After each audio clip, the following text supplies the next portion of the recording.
Morning, everyone, and welcome to the Maryland Public Service Commission's 2024 PC52 Harold D. Williams Supplier Diversity Hearing.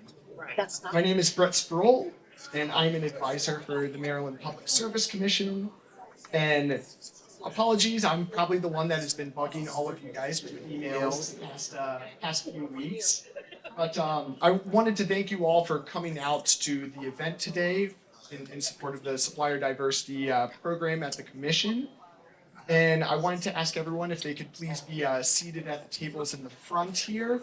And we'll go ahead and get started in a couple minutes. And we'll have a few opening remarks from BG's CEO, Kareem Kazami, and the Commission's Chair, Frederick Hoover. So if everyone can take a seat, I'll go ahead and hand it over to Kareem, if he's present right now.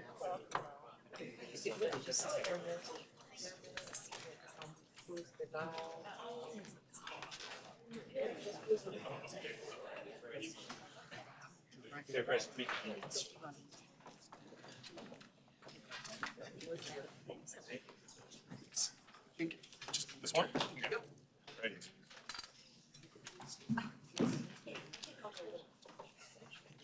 Good morning. On behalf of Exelon and BGE, I'm delighted to extend a warm welcome to Chair Hoover, the members of the Public Service Commission, and all the distinguished guests that are gathered here today for the Harold Williams Supplier Diversity Program hearing. It is truly an honor that such an important event that highlights the significance of diversity and inclusion in our business community is being hosted here at BGE. I want to express my gratitude to the Public Service Commission for their leadership in advancing supplier diversity initiatives in Maryland.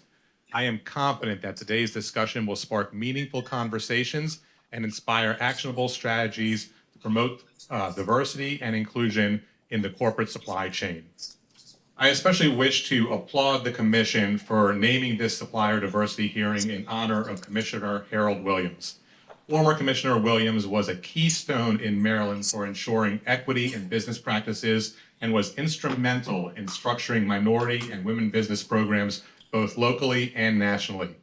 Prior to joining the Maryland PSC, Harold Williams made history as the first African-American buyer at BGE. His passion and commitment to diversity and inclusion in the corporate supply chain served as a driver for change across the state of Maryland and nationally across the utility industry. At BGE and Exelon, we firmly believe that diversity is a fundamental value that drives innovation, fosters creativity, and enriches our workplace culture. We are committed to promoting diversity and inclusion in all aspects of our operations, including our supplier relationships. Our diverse business empowerment program plays a crucial role in creating opportunities for underrepresented businesses and fostering a more inclusive and equitable business environment. By providing a platform for diverse suppliers to showcase their products and services, we can collectively work towards building a more diverse and resilient economy. In 2023, Exelon's regional utilities, BGE, Delmarva Power, and Pepco, collectively spent approximately $712 million in direct spend with diverse suppliers. Of that, more than 35% was spent directly with diverse businesses located in Maryland. Supplier development is a cornerstone of our supplier diversity process. In 2013, BGE was the first in the Exelon family of companies to launch a supplier development program, which you may remember as BGE Focus 25. The program was designed to help local businesses navigate the corporate supply chain through hands-on assistance and mentoring. Since 2013, BGE has graduated more than 51 businesses through this program and served as a framework for other Exelon utilities to develop similar development programs. Today, the program is known as the Empowerment Academies, and in 2024, we graduated 37 companies from the program, with 12 companies based here in Maryland. So I want to encourage all the participants to engage in an open dialogue this morning, share insights, and collaborate towards driving positive change in our business community. Together, we can create a more inclusive and prosperous future for all. So again, once again, Welcome to BGE. Thank you for being here, and I wish you a productive and enlightening session ahead. Thank you.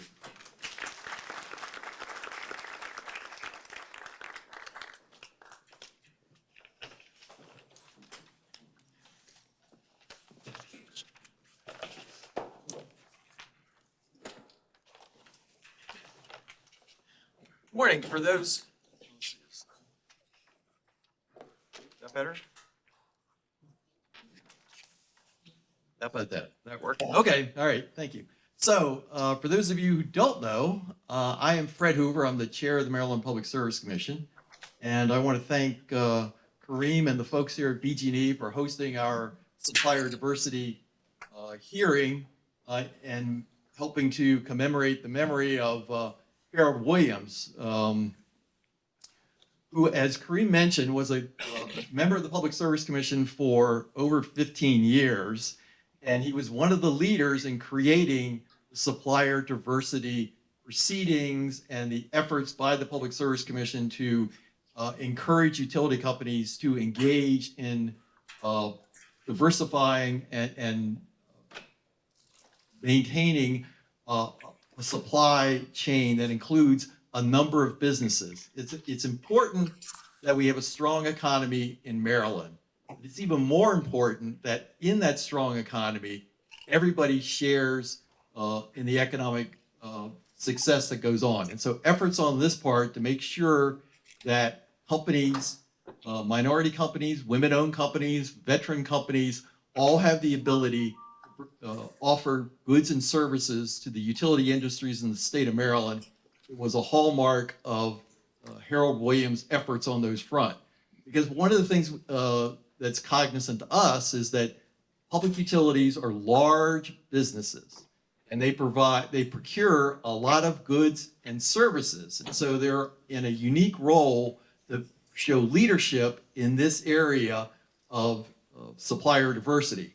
And so the efforts on the part principally started by Harold Williams, but adopted as policy of the Public Service Commission to encourage and incentivize the utility companies to aggressively go after these types of companies is a long and important part of our efforts to make sure that reliable, adequate service is provided to all the customers, but that the economic benefits of the efforts on the part of the utilities is shared by the whole community.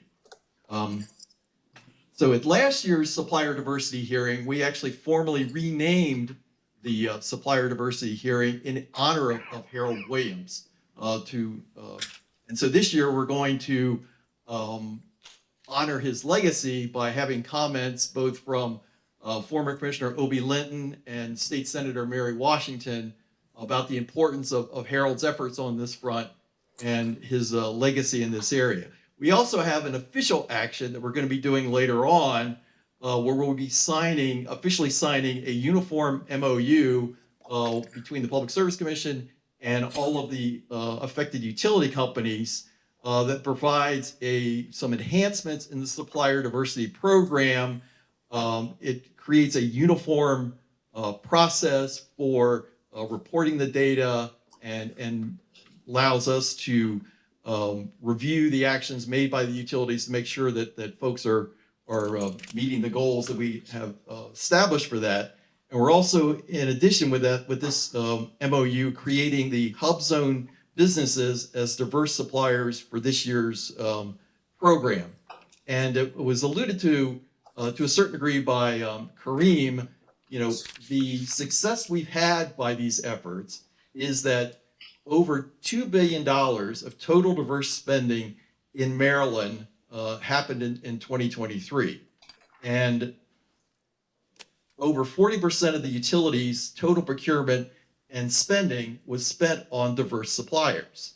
And so this is the 6th year in a row that Maryland has exceeded the goals set by the state for diversity supply. So I think it's a real tribute principally to the utility companies and the folks in their procurement areas and the folks that look for services and businesses, that they've done such a good job in encouraging diversity of suppliers to procure the goods and services that they need to provide the services they show to all customers. So I look forward to the reports that we're going to hear later on today, the reports of success on the part of the utilities in this area. And then later on, we'll have a formal signing ceremony for the memorandum of understanding to create the new programs in this area. And then finally, I want to enjoy the tributes that are going to be made on behalf of former Commissioner Williams, who strongly deserves this recognition and a tribute to his memory and service to the state of Maryland.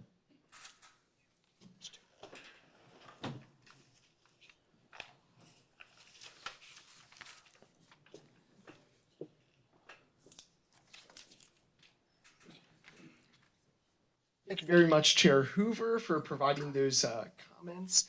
And I believe now we have a brief safety and logistics message from Ray Lyons at BGE. So if Ray's out there, I'll invite him up to provide the message. Thank you very much. Good morning, everybody. Good morning. It's indeed a pleasure to be here. Welcome to Energy Hall here at GEB. I'd like to thank Missy Butler, first of all, for inviting me to the honor to be here before you today. My name is Raymond Lyons, and I'm a mechanical technician here at GEB. As a mechanical technician, we take care of your comforts and all the health and well-being of the building. I'm led by Supervisor Brian Sheets and his lead man, Adam Gillespie, along with myself, the handsome colleague, the handsome Brian Bishop, and the brilliant Kyle Tyler. Also, Randy Ballard is the facilities coordinator here at GEB. Quick housekeeping reminders, ladies and men's rooms are in the rear, this hallway here. In the case of an emergency or evacuation, we will meet at our reporting zone at the top of the stairs in the rear to my left, your right, in the rear of the building at the top of the stairs. Okay, I wasn't sure what kind of crowd to expect. I was looking forward to some interns. There's intern season here, right? Anybody have interns in their office? Well, I had some quick advice for the interns today. Along with all the good advice that I'm sure you all give them all the time. Be aware of all our safety rules. Be conscientious from the work on time. But one of the most important advice that I give interns is to your first day of employment is to hide. Because good employees are hard to find.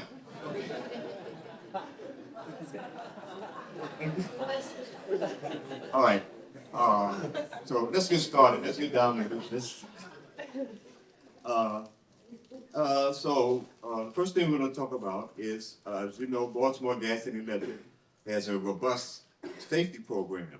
Safety is always first. But let me stop right here real quickly and something about the diversity real quickly, because Exelon is an attractive place to work because of the words like diversity and equity. That's what, and they embrace it. It's not just that they read it. We embrace it through CBT and LMSs, and they aggressively go after those type of, they embrace that type of culture. So I'm really proud to be an employee here. Let me continue with our safety. It's always first. I'm honored to be here, of course. My topic for today is going to be heat-related illnesses, symptoms, awareness, and prevention. As you know, there are many heat-related illnesses, including sunburn, heat rash, heat cramps, heat exhaustion, also known as heat stress, heat stroke, to name a few. My focus today will be on heat stress and heat stroke. Did you know that in the year 2023, there were estimated 2,300 heat-related deaths in the United States? Heat-related illnesses are preventable. And we're going to talk about the symptoms and what to do if you, a colleague, or a loved one exhibit these symptoms. And as of course, all of our safety messages does not only include here at work, but also at home and on vacation. Number one, let's first talk about heat stroke. What to look for. Number one, high body temperature of above 103 degrees. This person will be hot to the touch. The skin will be red, hot, dry, or damp. Number 3, they would have fast or strong pulse. They would experience headache, dizziness, nausea, or loss of consciousness. What to do? Don't overthink it. Call 911. Heat stroke is a medical emergency. Move the person to a cooler space. Help lower their temperature with cool cloth or give them a cool bath. Do not give a person with heat stroke anything to drink. In reverse of that, heat exhaustion, also known as heat stress, the symptoms are very similar, but the key differences are, number 1, the body temperature may not be above 103 degrees, but heavy sweating will be present.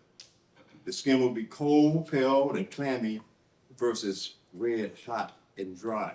The heat stroke, the skin will be red, hot, and dry, but heat stress will be cold and clammy and pale. Number 3, the pulse may be fast or weak as opposed to fast and strong. Number 4, the person may be having muscle cramps or may be suffering from tiredness or weaknesses. What to do? Move the person to a cool place. Use cool wet cloths on the body or give them a cool bath. And this person with the heat stress can sip water. It's important if the symptoms occur for more than 1 hour, call 911. The next step we're going to be talking about will be hydration. Heat stress and heat stroke prevention includes staying hydrated. Keeping our bodies hydrated means providing it with enough water. Water is one of the most important elements for all living things. Up to 60% of the human body is made of water. It is essential for biochemical reactions, supplying nutrients throughout the body and removing waste. It maintains blood circulation and body temperature. It aids in digestion, prevents constipation, it cushions our joints, it stabilizes the heartbeat, and protects vital organs and tissues. Without it, or without enough of it, we can become dehydrated. Signs of dehydration. They have muscle cramps, fatigue, thirst, and other unpleasant symptoms, such as kidney stones. Lack of water helps produce kidney stones in your body, so that can help prevent that. Okay, we may experience mild constipation, lightheadedness, and headaches. Staying hydrated is important to keep your body functioning correctly.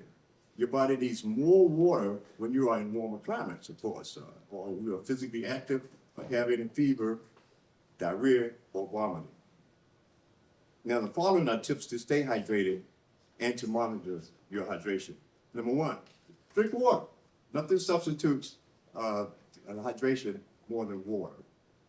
Number 2, how much water to drink. Now, general rule of thumb, and we all have heard this, that we drink at least 8-ounce glasses of water per day. Number 3, hydration needs vary depending on your age, sex, pregnancy status, weight, and more. To determine the specific amount of water your body needs per day, you need to divide your weight by 2 and drink that number of ounces per day. We've heard this before as well. For instance, if you weigh 150 pounds, you should be drinking 75 ounces of water per day. Number 3, it may be hard to keep track of how much water you drink in a day, but if you drink 8 to 10 ounces of water when you wake up in the morning, 8 to 10 ounces of water with each meal, 8 to 16 ounces of water at the end of the day, and drink periodically throughout the day, you should meet your hydration needs. Number 4, monitor your hydration by checking your urine. If your urine is dark yellow or amber in color, you may be mildly or severely dehydrated. Your urine should be clear or light yellow. If you're concerned about the color of your urine, consult your health provider. Number 5, and I'm just a messenger. Avoid alcoholic.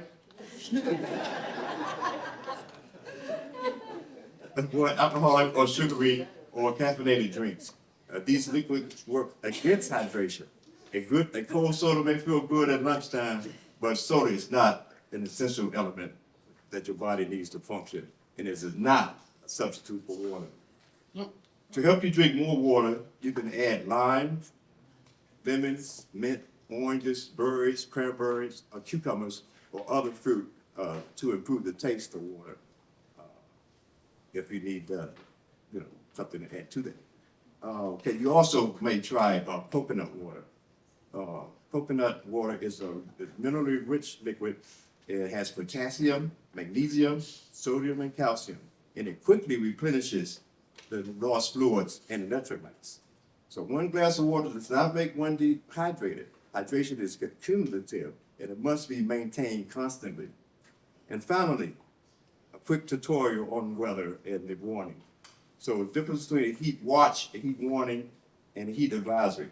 Number one, a heat warning, it's you need to take action. It's an excessive heat warning is issued within 12 hours of the onset of extremely dangerous heat conditions. The general rule for this type of warning is when the maximum heat index temperature exceeds 105 degrees or higher for at least 2 days, and the nighttime air temperature will not drop below 75 degrees. Excessive heat watch is to be prepared. Heat watches are issued when conditions are favorable for an excessive heat event in the next 24 to 74 hours, which is issued when the risk of heat wave increases, but the occurrences in timing is not certain. Heat advisory. You need to take this action. The heat advisory is issued within 12 hours of the onset of extremely dangerous heat conditions. The general rule of thumb for a heat advisory is when the maximum heat index temperature is expected to be 100 degrees or higher, or for at least 2 days, and nighttime air temperature will not drop below 75 degrees. So take precautions to avoid heat exhaustion, heat illnesses. If you don't take precautions such as limiting exposure and staying hydrated, you may become seriously ill or even die. So this concludes my presentation. Thank you for listening, and remember to stay hydrated.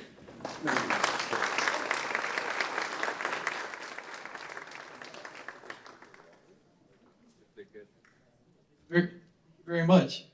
As I mentioned in my remarks, part of what we wanted to do today was to honor the legacy of Harold Williams, not only his actions in creating supplier diversity efforts on the part of the utilities and the commission, but also his service on the Public Service Commission. And so one of the people that we asked to make some comments in tribute to Harold Williams is former Commissioner Obie Linton.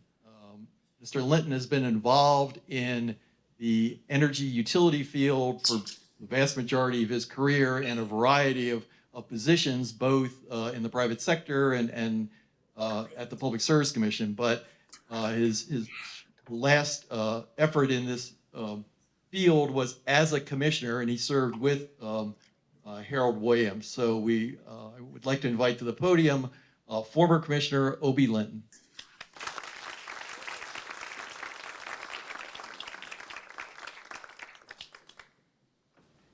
Thank you, Chair Hoover, and to my former colleagues as commissioners, and to all of you here today, thank you very much for the invitation and the opportunity to speak for a few moments about former Commissioner Harold Williams. It's always a pleasure to take a few moments to think a little bit about some of the work that Commissioner Williams took on as part of the Supplier Diversity Program.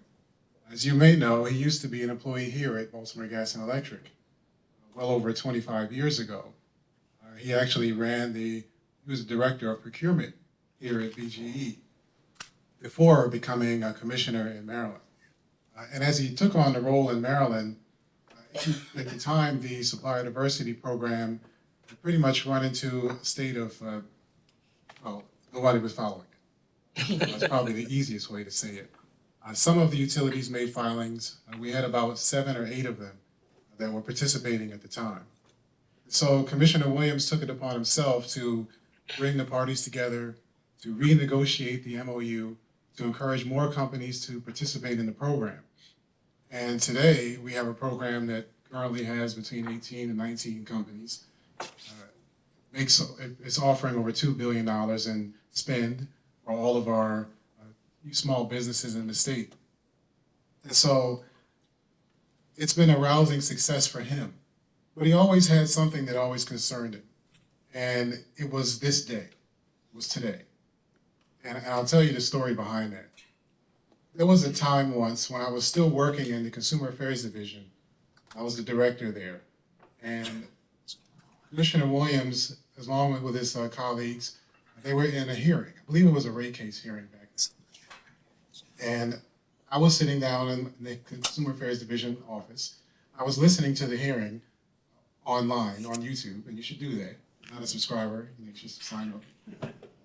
It's a very convenient thing to listen to, especially when you don't work here anymore. So I was listening to the hearing there, and as part of, I'm just enjoying it, listening to the back and forth, the discussion and debate, and then I hear a knock on my door. I turn around, and it's Commissioner Williams. And I said, well, aren't you supposed to be in the hearing? What are you doing here? Then he said, oh, I had some thoughts about supplier diversity. I needed to come down and ask you about it. So I just paused everything in a moment. Apparently there was about to be a break anyway, so he left out a few minutes early. So he wasn't cutting out on his responsibilities, but it was his passion. And so this day was always important to him. All of the utility companies, he respected you greatly. He appreciated the voluntary commitment that all of you made, the consistent effort, whether you met your goals or not, to continually try to improve and to strive to be better every year. But the one thing that he worried about the most was the day that he wasn't here. He always worried about what happened when he was no longer a commissioner and then couldn't attend the hearing and sit in the room just to make sure that everybody still participated in the program. When I became a commissioner, he then started to be concerned about what would happen if I wasn't here. I said, well, that's in the future. Someday that may happen, someday it will happen, but for now you don't have to be concerned about it. So Commissioner Williams did pass away in November of 2021 after a fairly long medical battle, courageous battle. But he knew that the program was in the hands of both myself, all of you. He knew that consumer regulations had been adopted for the purpose of making sure that there was an initiative and an effort that would continue for this program. So the thing I have for you today, and I know I won't take a long time here, but the thing I have for you is a gift. It's a gift from Commissioner Williams, and to some extent from me, but mostly from him.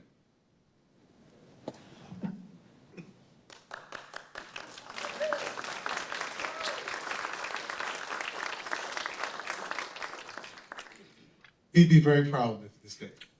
The day when I'm no longer a commissioner, he's no longer a commissioner, and all of you have still gathered here together under the stewardship of sitting existing commissioners here within a utility company's headquarters to still talk about the voluntary commitments of supplier diversity in Maryland. This would be a day in which he'd be very excited and proud. He'd be happy to see all of you. He'd wish he could see all of you. I'm sure he's watching all of you right now. So keep doing your work. And just remember that this program really was never about him, and he would tell you that here today. It was about continuing to make sure that the doors of opportunity were open for all of our small businesses in the state, regardless of whether they were woman-owned, Black-owned, Latino-owned, LGBTQ, veteran, disabled veteran, didn't matter to him. What was most important is that everybody had a fair opportunity to compete for the utility company's spend, so that the utility company's ultimate money, which of course was all consumer money, was spent in the most efficient and even way possible. So I will leave at that point, leave all of you at that point. Congratulations again on another supplier diversity program. He'd be especially happy to know that you've now crossed the $2 billion mark. That's something that he'd be pretty pleased about. And then I would be remiss if I didn't say what he would say next. Keep working, because 3 is next. Thank you very much.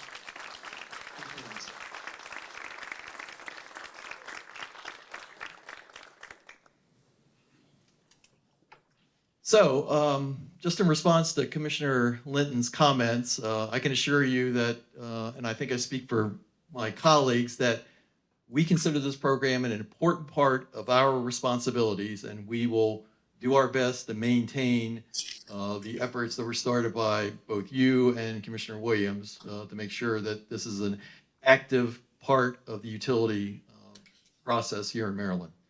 So the Public Service Commission has fairly broad powers and fairly broad responsibilities, but we get that authority from the Maryland General Assembly. And so our next speaker is a member of one of the committees that actually oversees and creates the policies that we, as the Public Service Commission, implement, the Senate Education, Energy, and Environment Committee.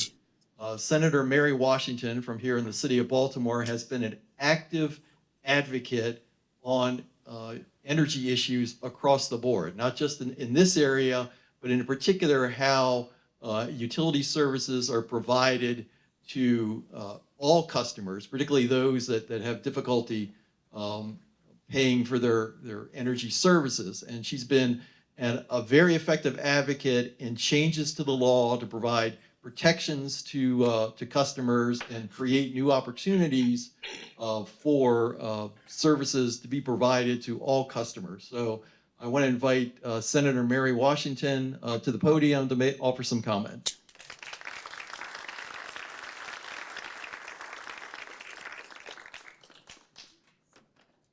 Thank you. It's wonderful to hear what I've been up to. Thank you. I don't know if any of you ever experienced that when you're introduced and someone has done like a deep dive and all the things you did. And yes, they won class president in second grade and all that. But I definitely appreciate your comments. And thank you, Commissioner Emeritus Obi Linton, for your remarks. And I also have to ask everybody, please, let's give Mr. Lyons another round of applause for your very well researched, at times disturbing, but timely safety and logistics message. It was a first for me, and I may take this back to the General Assembly. We should probably do something. So good morning, everyone. I'm State Senator Mary Washington. As the chair said, I am a member of the Senate Education, Energy, and Environment Committee. It's my honor to represent the people of the 43rd District at home here in Baltimore City and Baltimore County. My district goes from North Avenue. So if you go to North Avenue, say North Avenue in Greenmount, and my district goes from there all the way up to 695. So just get a sense, and then about 2 or 3 miles east and west of Charles Street. And so I'm really honored here today to offer some remarks and reflections about the bold step forward that Maryland's energy policy has taken, and to recognize the trailblazing work of former PSC Commissioner Harold Williams. So I join Commissioner Linton and the leadership of BGE and Exelon in welcoming you all to the 2024 Diversity Conference. As Senate Chair of the AELR Committee, that's the Administrative, Executive, and Legislative Review Committee, and also I'm a pragmatic progressive. I seek to ground my policy making and advocacy in existing laws and regulations. So I like to look closely at words that are contained therein and focus my discussion or the drive for a mission of the agency or any of the work we do to attempt to understand legislative intent and to assess impact by looking at what did we write and what did we say about it.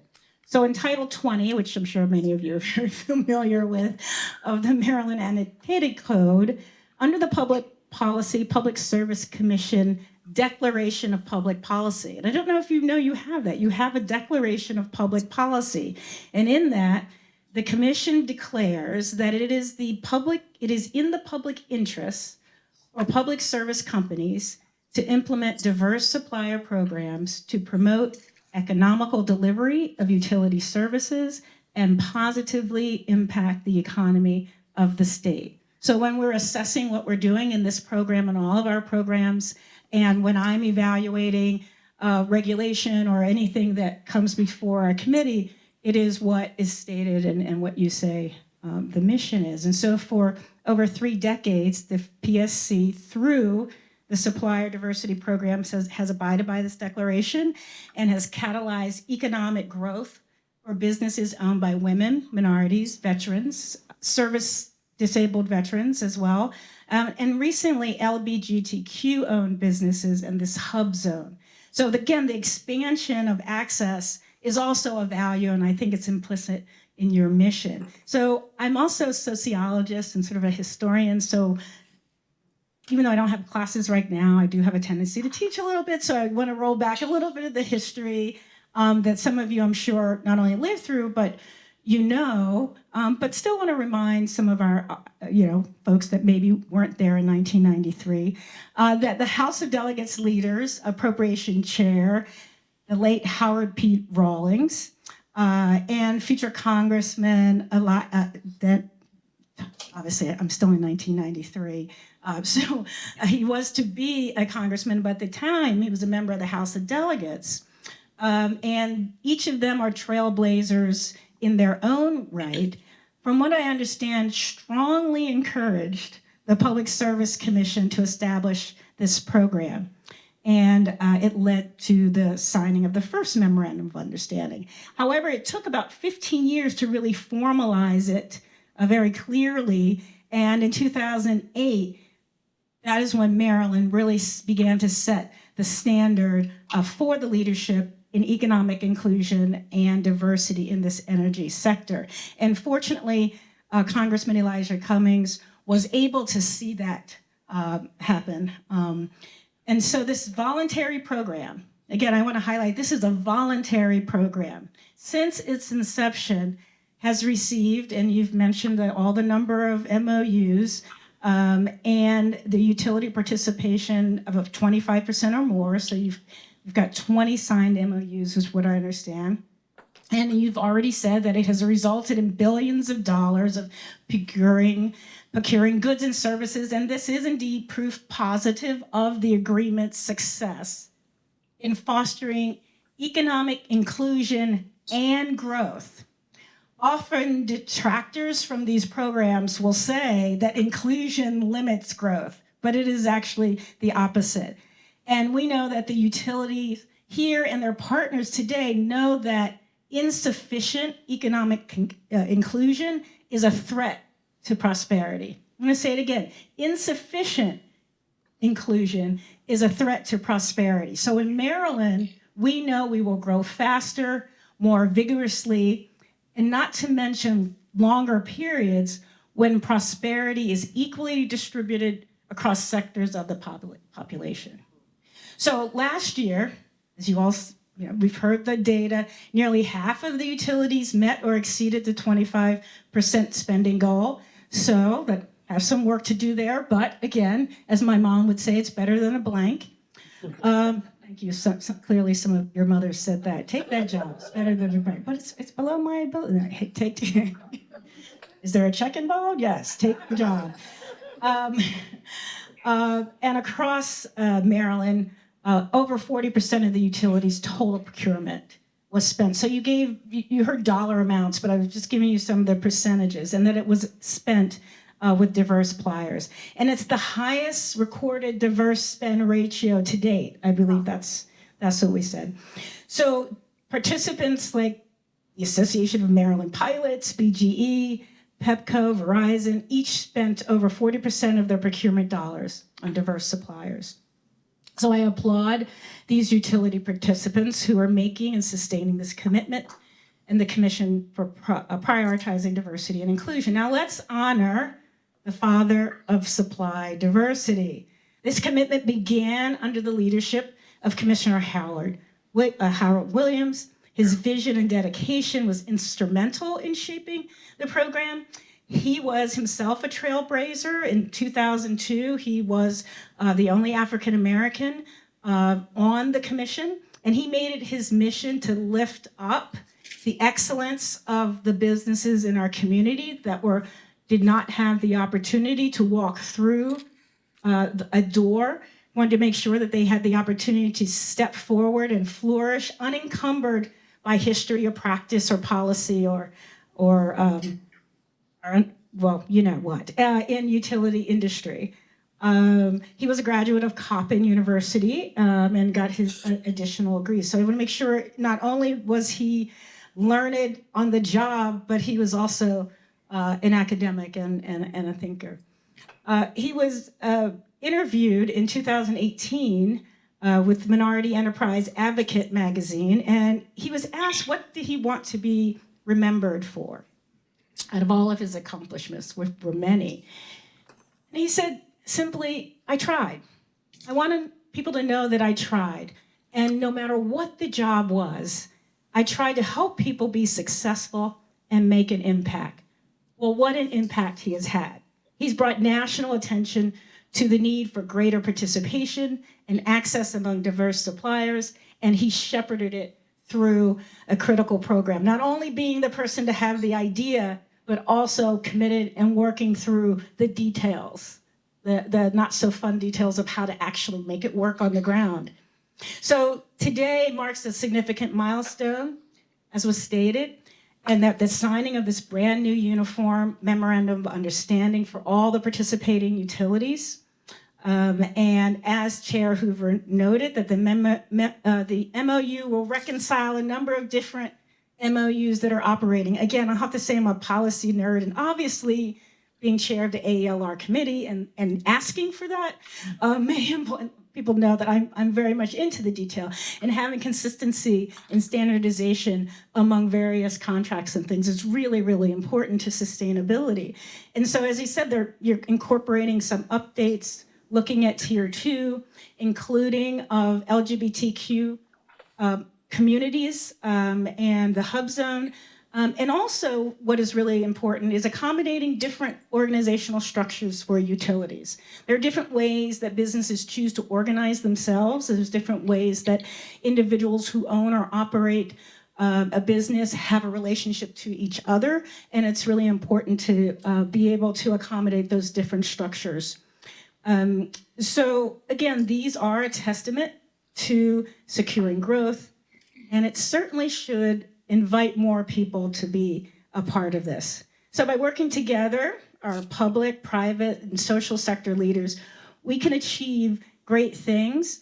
We can make sure that all the different parts and components of the Maryland community can overcome the barriers that have kept them from fully participating and contributing to our economy, and in creating an economy and a utility production, generation, distribution, and retail. I learned that last year, like the 3 different things. Before that, I was like, oh, just energy. It's like, oh no, there's all these different things. Like they gotta make it, and somebody's gotta sell it, and then you go, oh, you gotta put it in wires, and the wires have to go to the house. So I've learned lots of things. But the point is that is all a part of our economy, and every part of that process is an opportunity to distribute equity, to make sure that everybody is participating, and that it will contribute to a stronger economy for everyone. So thank you for inviting me today. We celebrate our success, but our work is not done. And it seems that every day with every news cycle, that work, particularly this work, gets more difficult. However, while we have great challenges and great opportunities, and on those opportunities, we will succeed as we meet them together. Thank you very much, and have a pleasant and wonderful day.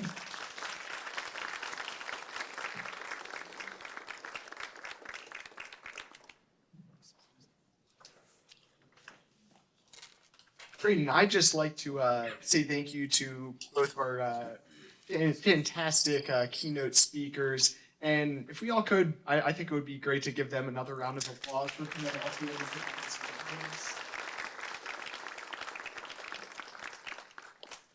Great, and now we'll go ahead and move on to our next, I guess, item for today's agenda, which will be, as alluded to from Senator Washington, the uniform MOU signing ceremony.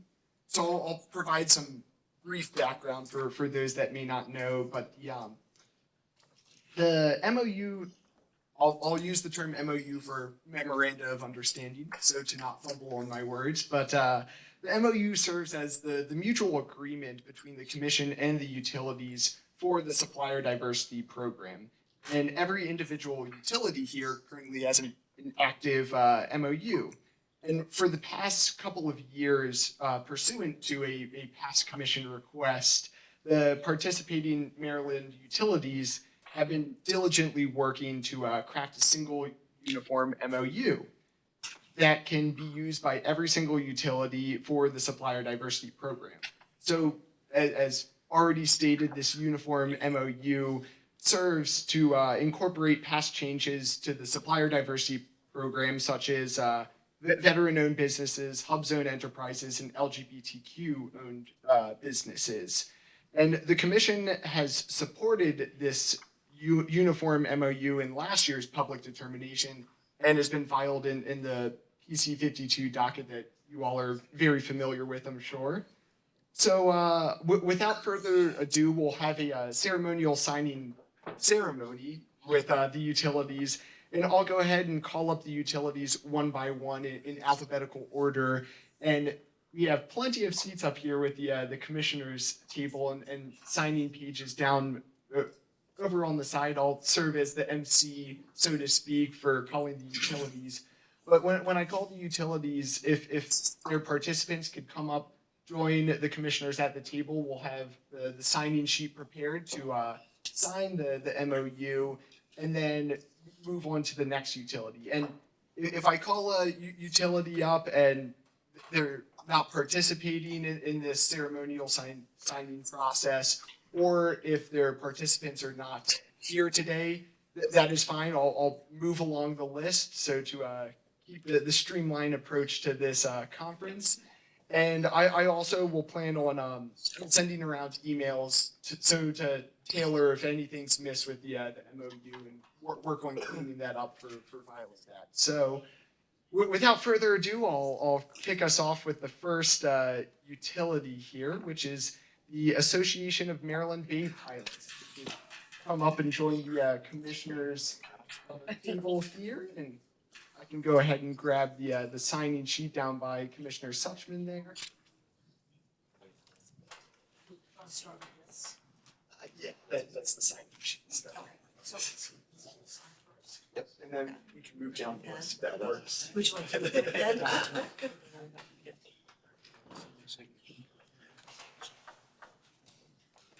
It should be like top left. Yeah. Just so that we're clear. Yep. So this is, it's just title of the, what, you know, You can put your name there and or right next to a title company. Association of Pilots.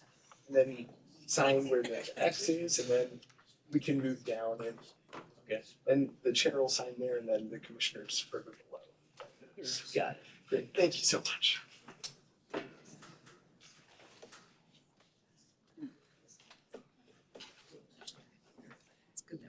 it's good.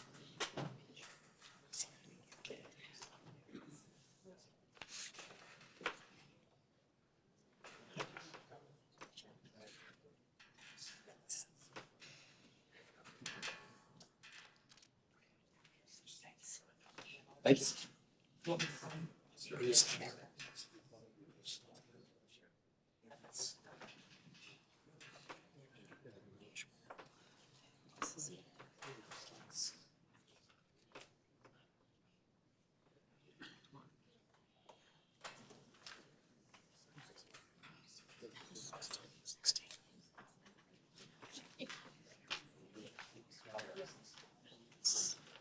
Signed this yesterday.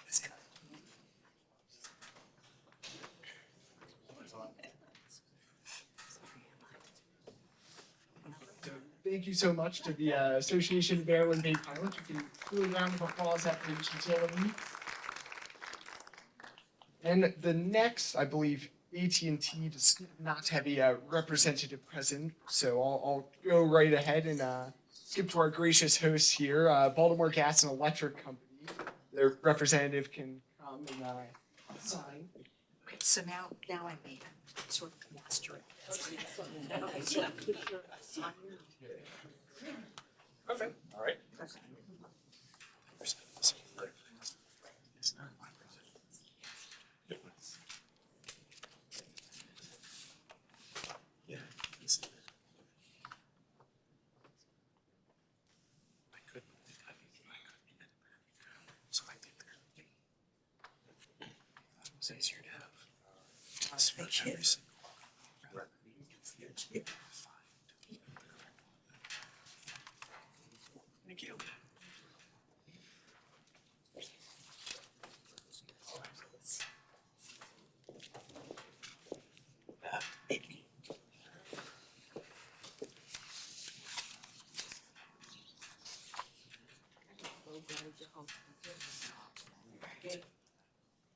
Great, and thank you to Baltimore Gas and Electric. We'll do another round of applause for them there.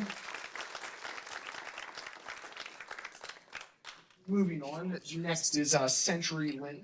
CenturyLink is present.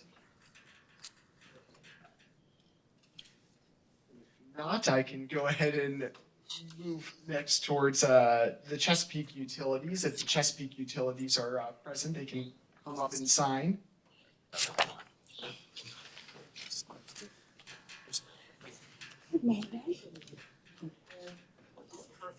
So, so they.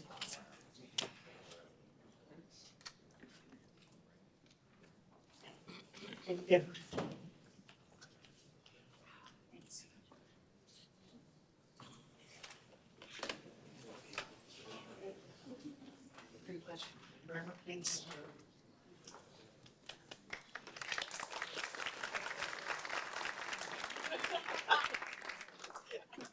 Next up, we have the Chop Tank Electric Cooperative, if anyone is there.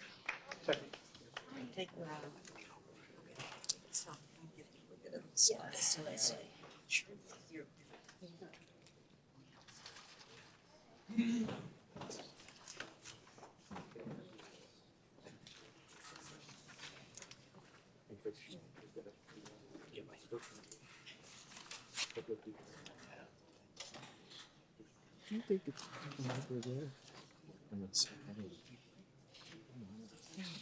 Thank you very much.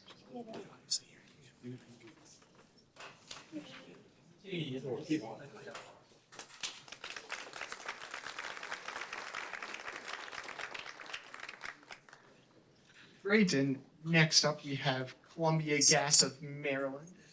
They would like to come up to the table to sign.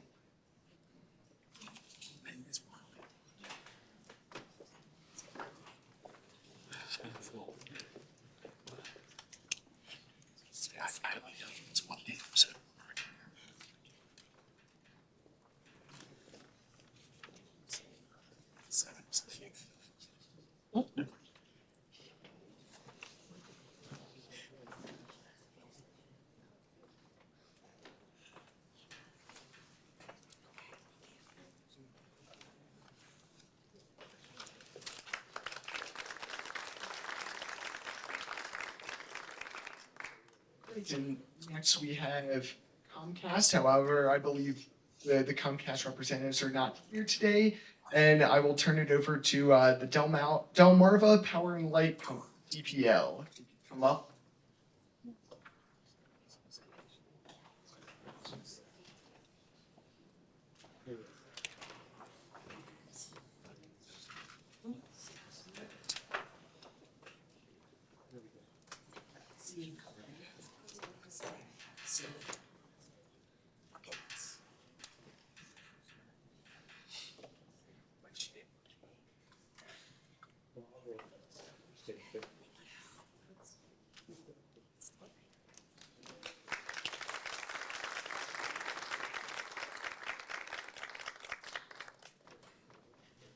We'll turn it over to Easton Utilities, if they could come up to the table.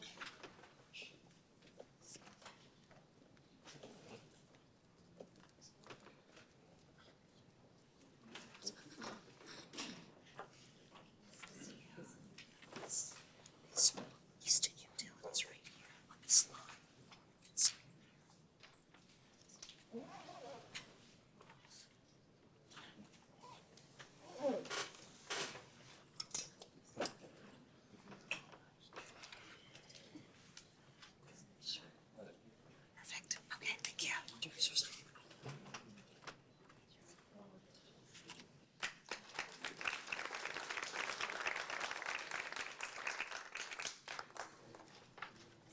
Next is the Maryland American Water Company. They're participating.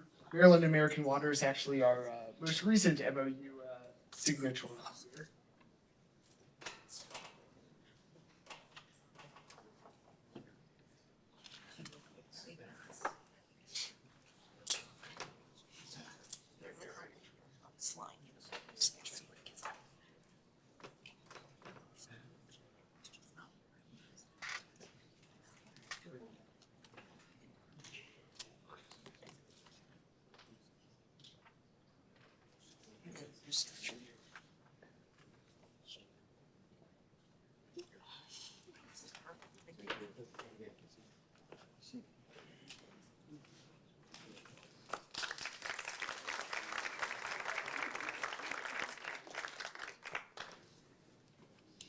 Moving on, we have the Potomac Edison Company.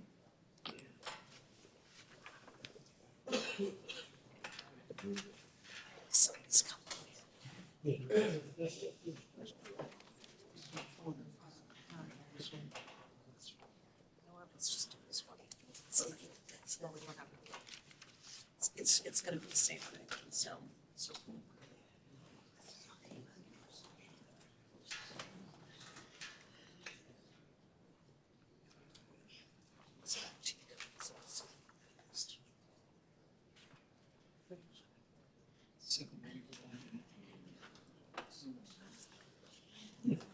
See my signature.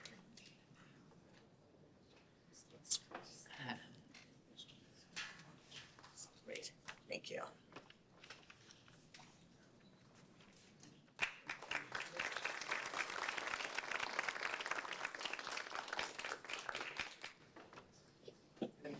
Again, we have Potomac Electric Power Company, or PEPCO.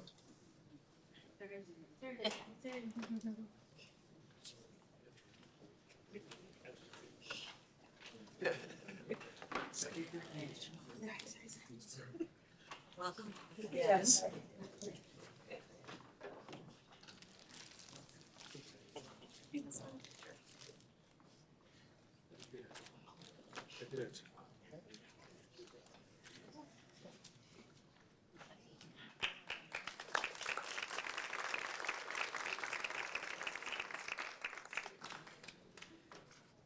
Next, we have the Southern Maryland Electric Cooperative, or SMECO, coming up to the table.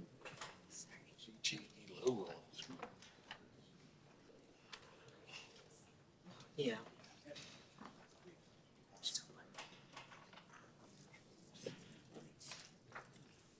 We're good.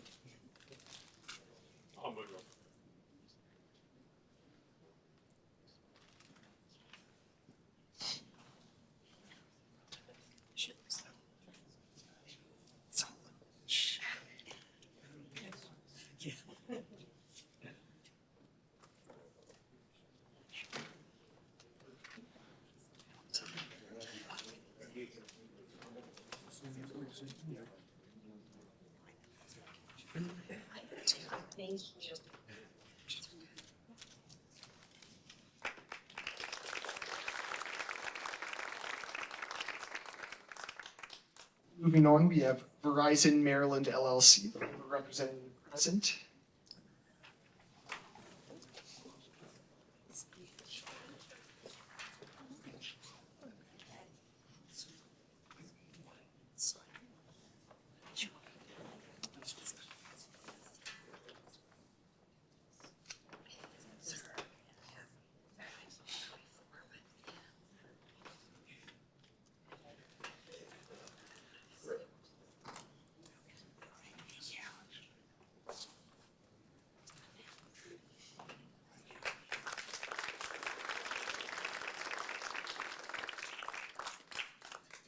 Last but not least, Washington Gas Light Company, if they have a representative present.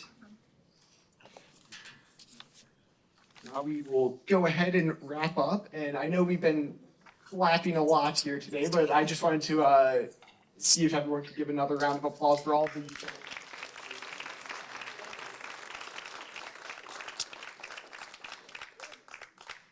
In our next agenda item, I will turn it over to the commission technical staff for providing a presentation on the 2023 annual report, speaking on the whole of Maryland in relation to the supplier diversity program. So I will turn it over to Alex Lee from the Maryland Public Service Commission. Thank you very much.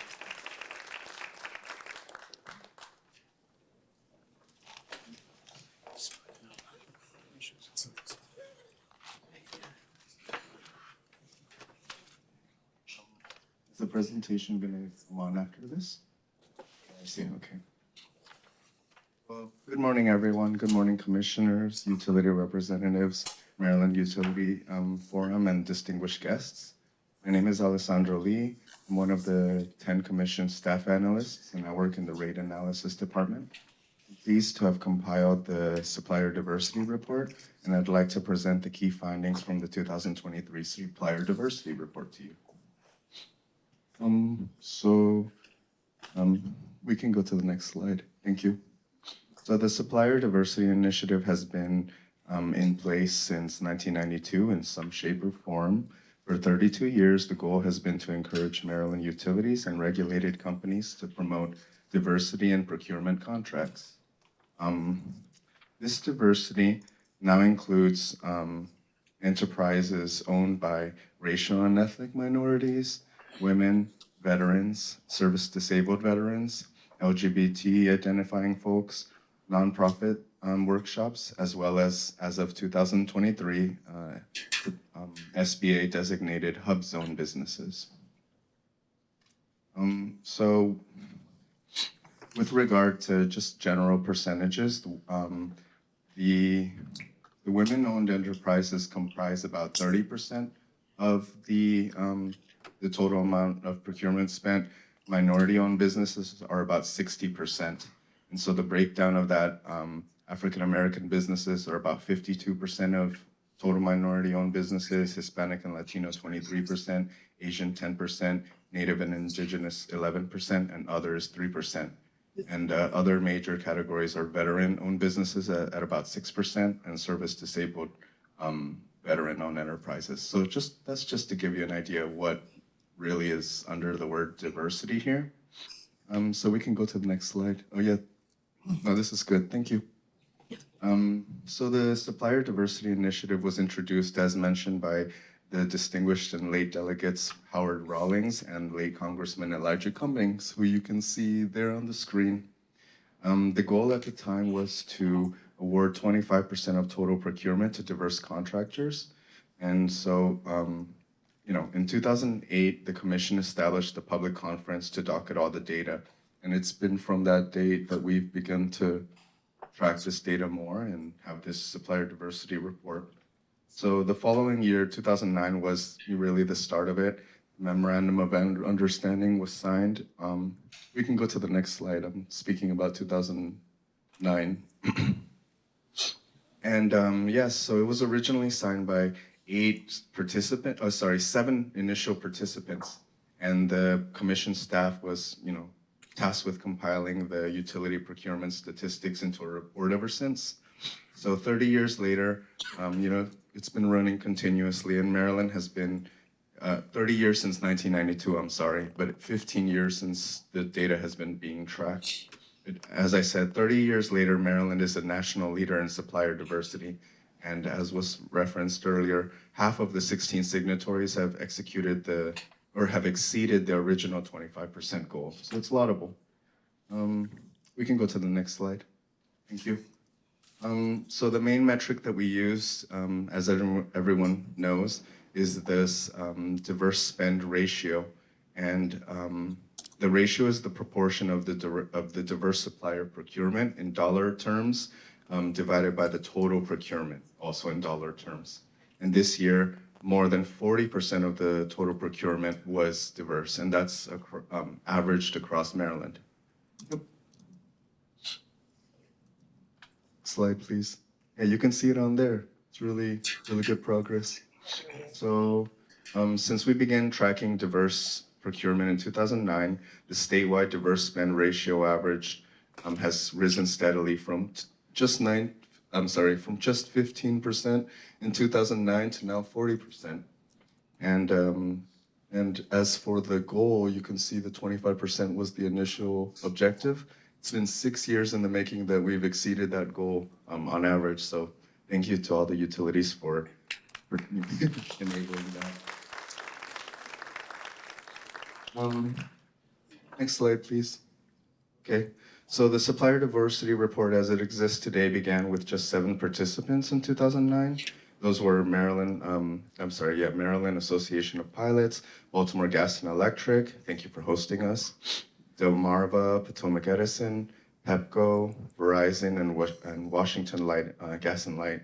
Then the following year, they were joined by Southern Maryland Electric Cooperative, then Chop Tank, then Columbia, Comcast, and Easton. Chesapeake joined after, and then AT&T, and the newest to join have been CenturyLink and Maryland American Water. So just a note about the participants and the data. CenturyLink actually filed a report this year, but because there was an outstanding data request, so their data wasn't incorporated into the report, but they also achieved very impressive results with more than 18% diverse spend ratio. And Maryland American Water did not file a report this year. But other than that, all the active participants filed a report and they were really good results. Next slide, please.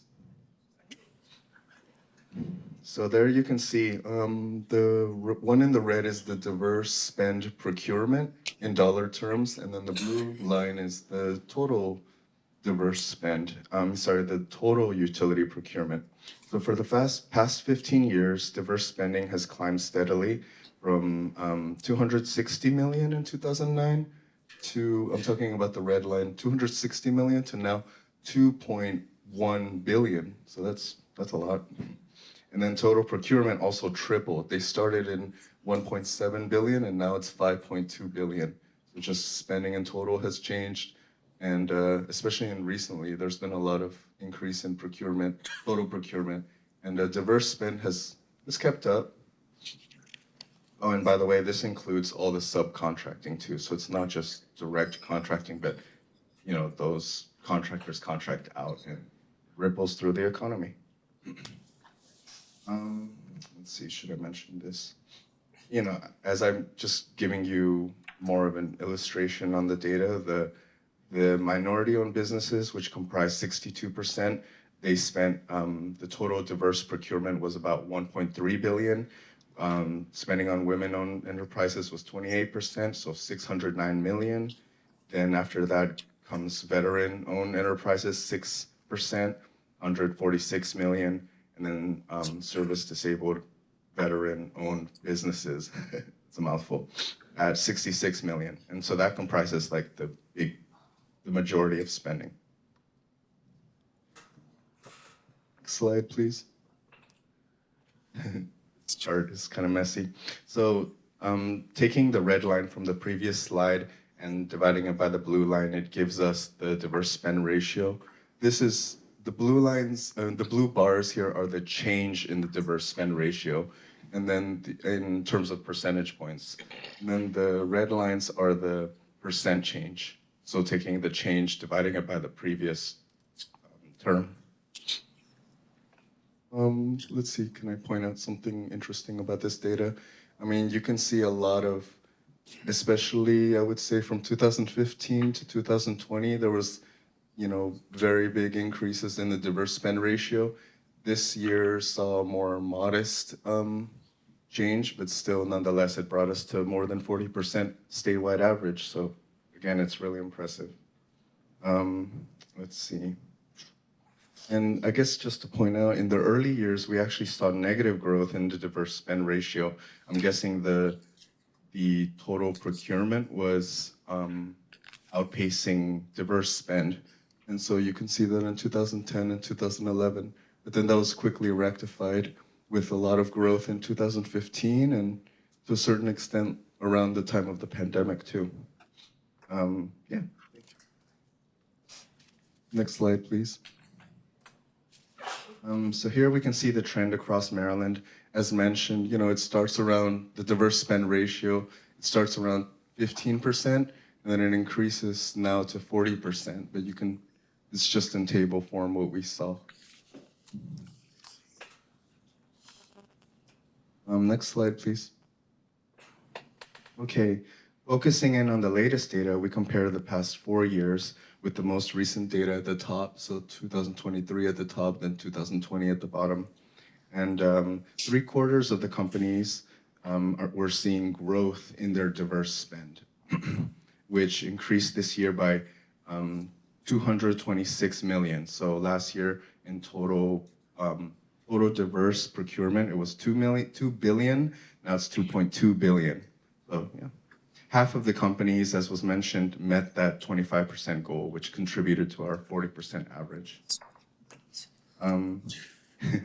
If you care to know, I think it's included in the agenda, but the top diverse spend ratios were Verizon at 50%, Comcast at 44%, Pepco at 44%, Maryland Pilots at 41%, BG&E at 40%, Delmarva at 39%, Washington Gas and Light at 32%, and AT&T at 27%. So those were the ones that I said that exceeded the 25% goal.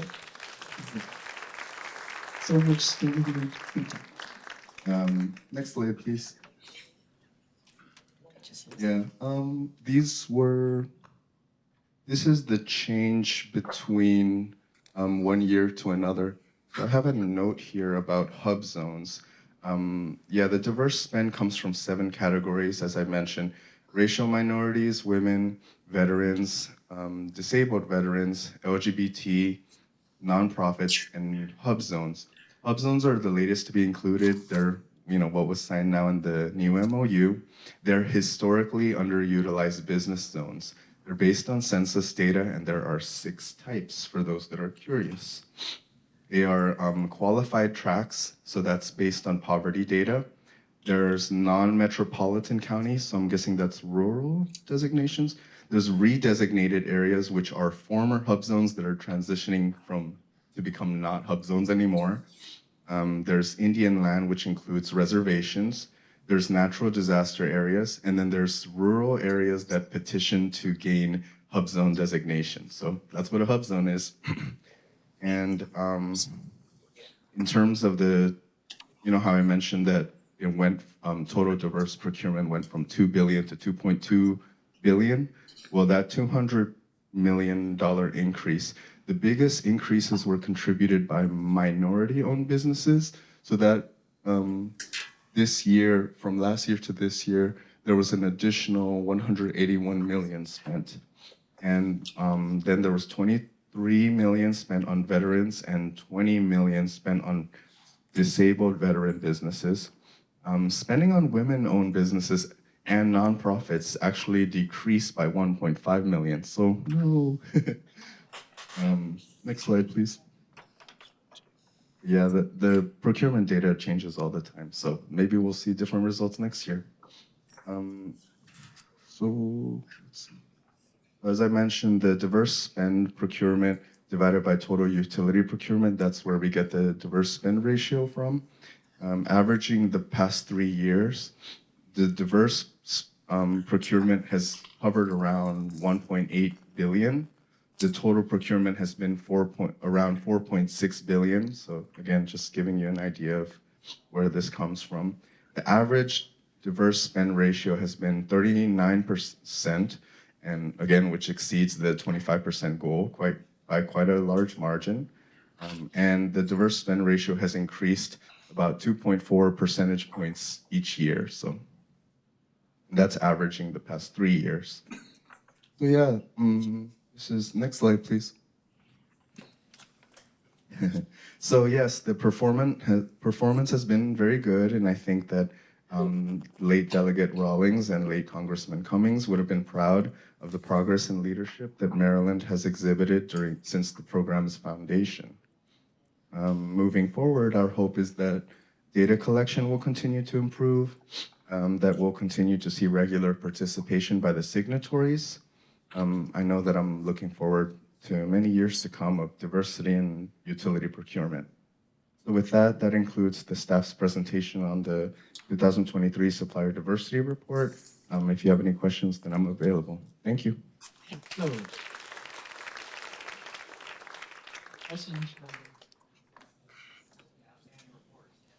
you very much. Just want to mention, since we've been talking about the founders of this effort, there's been a couple of mentions of former delegate Pete Rawlings, and I guess most people remember him when he was chair of the Appropriations Committee in the House of Delegates and as a civic leader here in the city of Baltimore. But when he was a member of the House of Delegates, similar to the efforts that Senator Washington has made, he was a very ardent advocate on behalf of low-income customers and essentially forced the Public Service Commission to embrace and update its regulations when it came to termination of service to provide more protections for customers across the board. So not only was he a founder of this effort, but he had a very serious concern regarding to how customers were treated by the utilities and what the commission needed to do to protect them.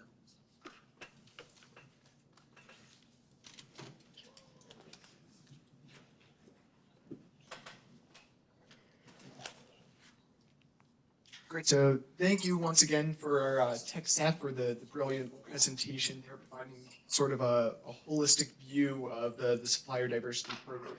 I did want to mention that Maryland American Water was not mentioned in the list of utilities in the presentation, but they did exceed the diverse spend ratio goal and achieved a diverse spend ratio of 57.4% as well. So I wanted to mention that.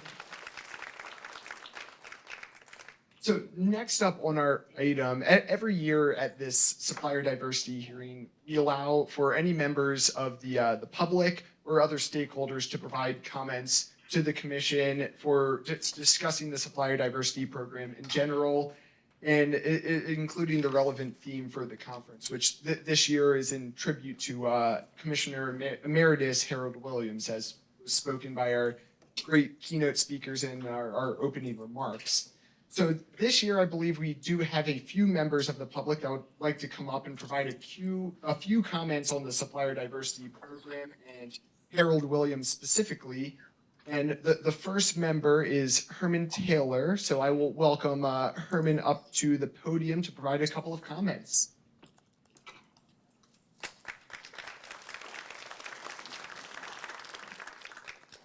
All right. Good morning, everyone. My name again is Herman Taylor, and I'm the founder of the MB Policy Alliance. We have a singular mission at the MB Policy Alliance, and that's to create equitable opportunities for the 9,000 minority certified businesses in the state of Maryland. And we're very pleased to be here. I want to thank the commissioners for having me and for doing this work, and all the utility executives, some in this room I've had the opportunity to work with. It's truly been an honor. One of the programs you may be familiar with that my organization puts on is MBE Night in Annapolis. It is going on its 16th year. It's an infamous program. I see Delegate Mike Rogers there, and I mention that because we are so fortunate to have this incredible partnership with the Maryland Black Caucus in outreaching and developing and supporting minority enterprises all throughout the state. This has been sort of co-founded by members of the Black Caucus and myself, and now we're going into our 16th year.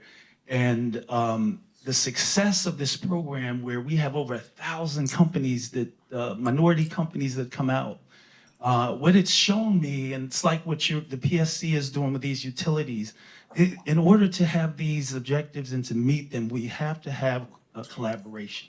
If you're not collaborating, you're not extending yourself, it's really hard to do this work. And so we are fortunate to be working with the Black Caucus, because it's been a foundational priority of the Black Caucus since their inception to support and build minority enterprises. And all of a sudden, the last 2 years, we now have this program, MB Night in Annapolis, the incredible support of Governor Moore and his administration, The years prior, it was hard to kind of capture the administration's, enough to get involved, but we are just so pleased of the change and what we're seeing with the administration working with us. And so we had to highlight that. I also want to, we're just, when you look at this program, everything rises and falls on leadership. And you look at these incredible people. Harold Williams, which was a friend of mine, I used to be one of the largest minority suppliers a couple of decades ago. And that man showed me leadership and gave me a chance. I knew when he was working, whether it was here or at the utility, that I'm dealing with someone where I may have an opportunity. And then I had the opportunity to work with Congressman Cummings, and then I served with the late, great Pete Rawlins. And so it's an exciting day when you look at the success and everything that's going on with this program. But what I look at most are these three leaders that I had the chance to know, and I thank them for their brilliance, excellence, and leadership, all three of them, and their humanity, and their fearless approach to procurement inclusion. And so it is a really incredible day that we can pay tribute and honor the legacy of these esteemed leaders. And as we build these programs, we honor their legacy. And so I'm just really pleased to be sitting here and witnessing what we're witnessing. And I just want to say in closing, thank you all. Thank the commissioners. Thank the utilities. Give your all selves a round of applause. I mean, really. Because this, I don't have to say it, but I guess I want to say it. This is a model program. And if everyone was doing this, it's amazing how our communities would be developed that have been underserved and underlooked and underestimated. If we could just have more accountability and transparency in these programs, it's amazing what we would do.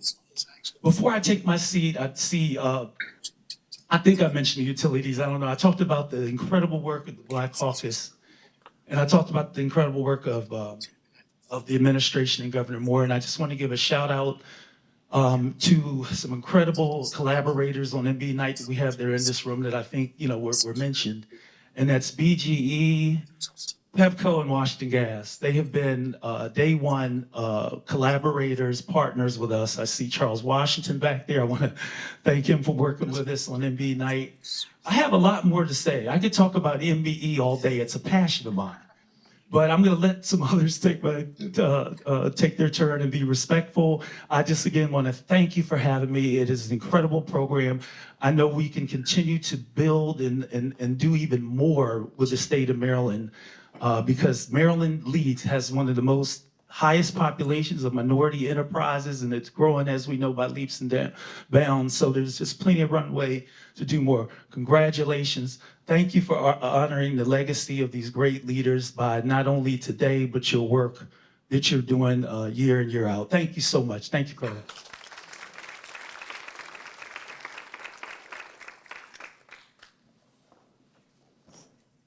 Great, and thank you, Herman Taylor, for providing those fantastic comments. And next up, I'd like to introduce Lori Dowling from the National Utility Diversity Council to provide a few comments.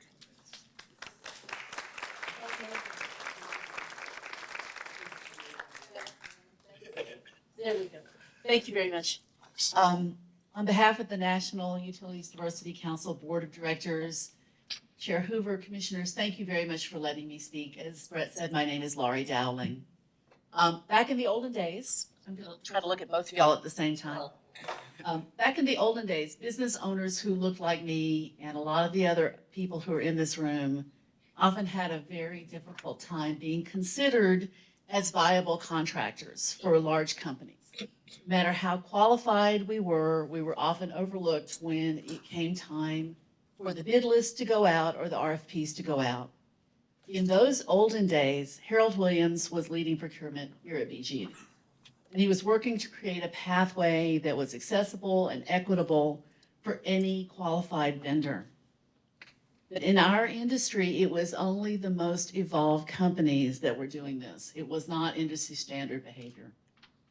Commissioner Williams was appointed to this commission. He took this work to the state and national level, joining with a very small group of other leaders across the whole country to try to make a change. He was by asking the regulated utilities and other entities to report on their spending.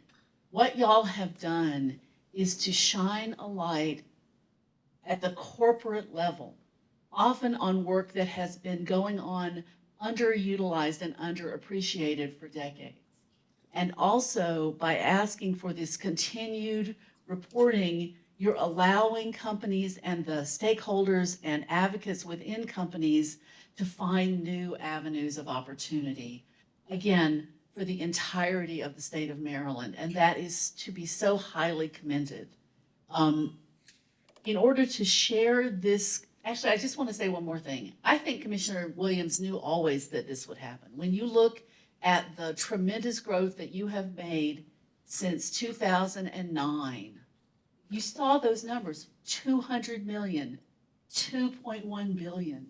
I think he always knew, don't you, Commissioner Marisland, that this is exactly what would happen. In order to share this at the national level, I want to make sure that you're aware, Commissioner Williams created the Utility Marketplace Access Committee at the National Association of Regulatory Utility Commissioners, because he wanted his fellow commissioners around the country to be able to learn from Maryland and what y'all were doing. He also created my organization, the National Utilities Diversity Council, to help the industry as a whole. And he also encouraged me and our board to make sure that everything we did was free. So as always, there would be no barrier to access. When I think of the tremendous growth that the state of Maryland has shown in encouraging opportunity among diverse business enterprises, and with such a wide definition of diversity as you embrace, I can only think that Commissioner Williams is probably just grinning and looking down on this. Thank you for the leadership, Commission, that you've shown to our nation. You really stand as a beacon with a handful of other states in how to do this right, and how to be supportive and encouraging of all of the enterprises in your state. And we thank you for that. And thank you for honoring today one of the finest people I have ever known. Thank you.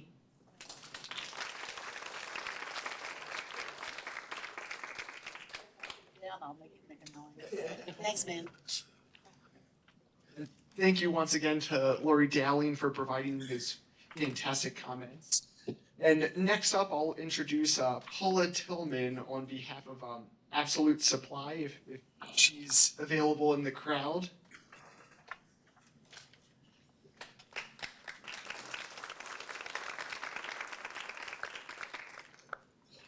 Good morning, guests. Good morning, guests, and I'm very proud and very happy to be able to be in your presence today. I am actually here for Wayne Frazier, who is the owner of NWMCA. I'm sure most of you know who Wayne Frazier is. And the commissioners and the chair.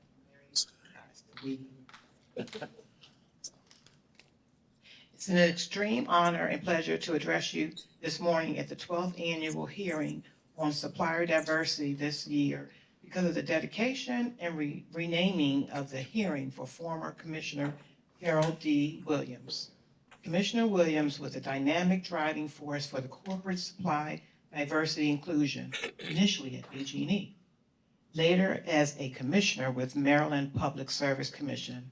His tenacity in moving the culture of inclusion is now his legacy, and it will forever shine bright in this ocean of social economic engineering inclusion. And now annually, the regulation utilities will speak his name in his genius of corporate inclusion. As a woman-owned certified diverse supplier headquartered in Maryland, I also serve as an advisor to MWMCA. I was asked to represent MWMCA today and address the commissioners and invited guest by Wayne Frazier. Due to his scheduling conflict he had today at the Maryland Live Casino and Hotel, where MWM is hosting 90 major corporations and government agencies as exhibitors, greeting over 2,000 major corporations and government agencies. He could have made it, if he could have made it, it would have been his 12th straight appearance in front of the commissioners, either in person or virtually during the worldwide pandemic of 2020 and 2021. MWMCA extends its congratulations to all the regulated utilities who have worked intelligently and extremely hard to achieve and exceed the minimum spending goals of 25% set by the commissioners 2015. Please recall the initial goals when PC52 was created was only 12%. Appreciation to those who have achieved north of 25% and those exceeding 40%. We have come a long way since 2012. However, there is still ways to go for those who have not come close to reaching the minimum goal. MWMCA has always extended its helping hand to all regulated utilities and understanding internal issues within corporations that prohibit them from reaching their goals. We have always been willing to assist any utility by providing sourcing and guidance to connect with well-managed, financed, bonded, and insured certified supplier diversities. For example, my firm, Absolute Supply, we provide safety, electrical, HVAC, plumbing, and food service equipment and supplies. We can procure with all the regulated firms that are part of the PSC. We offer attractive top-of-the-line products anywhere in the U.S.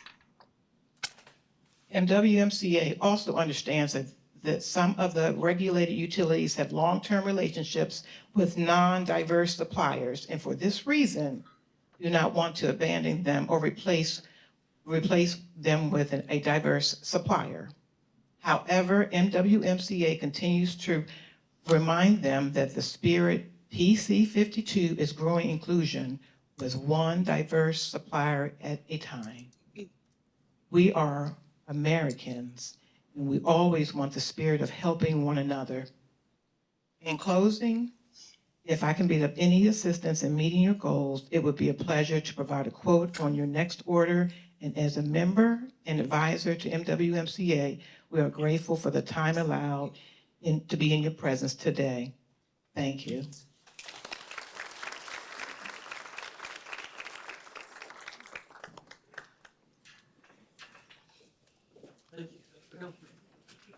Thank you so much to Paula Tillman for providing those comments. I know Wayne Frazier, as some of you may know, has certainly been a very active participant in these conferences in years past, so we really appreciate it.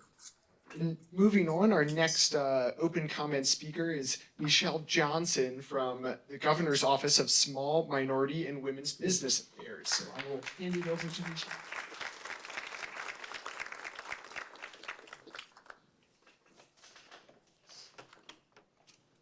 Good morning, if it's still morning. No, I don't know. We're really excited to be here today with you all. I have my colleague Tracy Bolden with me as well. And the reason we're really excited is because of what you all are doing. So I bring you greetings from the Governor's Office of Small, Minority, and Women Business Affairs, and specifically from our Special Secretary, Maria Martinez. I greet each of the commissioners, Chair Hoover, and I really appreciate this opportunity to speak to you today. The role of the Governor's Office of Small, Minority, and Women Business Affairs is to connect diverse businesses to greater economic opportunities, both in the public and private sector. And with this, we also have the greater charge from the Moore Miller administration, as most of you probably know, which they are focused on, or we are focused on, creating an equitable, robust, and competitive economy overall in Maryland. So we are all carrying out the same mission, and that is to increase opportunities and economic stability of Maryland businesses, and also to foster growth in our diverse businesses here in Maryland. And so we are excited to see what you all are doing. The vision that Commissioner Harold Williams had is clear, and you all are achieving and exceeding it, and that is exciting. This can only be done through partnership, dedication, and refusing to leave things the way you found them. And clearly that is what you all have done here. And we see the strides you have made. So we truly want to thank each of the utilities because we've heard the word voluntary today. So we want to thank you for volunteering to meet these goals. We want to thank you for your steadfast commitment to diversity and inclusion. And we want to congratulate you on the signing of the MOU and on your continued success toward achieving and exceeding your diversity goals. Congratulations to all of you.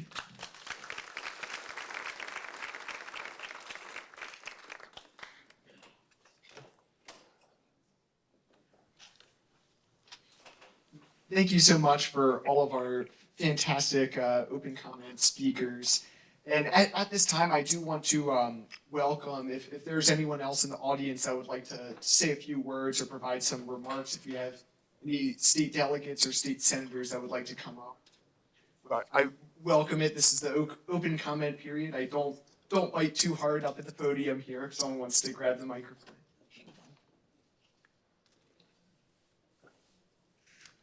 Great, and seeing none, I will say before we move on to the utility reporting section of the agenda today, I did want to say we are ahead of schedule a little bit right now, and I wanted to provide a 5-minute coffee and bathroom break. Stand up and stretch your legs. Everyone's been sitting here for long enough, so at 11:35 we'll come back and we will go through the utility reporting section. So thank you once again for everyone being here. So now that everyone's mostly back in their seats, at this time of the conference, we will have each individual utility come up to the table and provide a presentation on their individual utility supplier diversity results for this past year and their goals looking forward into the future. So if you're a solo presenter, you can come up to the podium.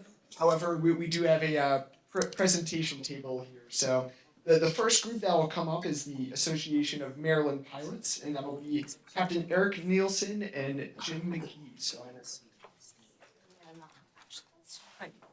They had one over there. Thanks, Brett. Good afternoon, everyone. My name is Jim McGee. I'm an attorney representing the Association of Maryland Pilots, and with me is Captain Eric Nielsen, the president of the association. The pilots are a lot different than a lot of the companies that are here today.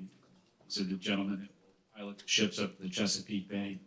And we've been a part of this program since its inception in 2008. And when I was first in a work group at the beginning of that time, I wondered, why are we here? The pilots are not a public service company in the definition of the Public Utilities article. And as an attorney, I'm telling my client, well, I'm not sure we have to do this at all. We're different than these people. And Captain Eric Nielsen immediately embraced the program and said, no, we're absolutely going to participate in it. And based on his respect of the commission and of Harold Williams. So with that, I want to briefly talk about our results for 23. Pilots achieved 41.74% of their diverse supply, which was second highest total that the pilots have achieved. And it is also, for this year, the most number of companies that we've been able to procure with. So that continues to go up as well. That was an increase of about 12.5%. So we continue to be proud members of the program and hope to continue to increase on our numbers, and we're happy to take any questions that you may have. Questions from? All right, well, thank the pilots, and obviously we appreciate the hard work you do, and particularly what the situation a couple of months ago when your folks were doing what they're supposed to do. So we thank you. Thank you.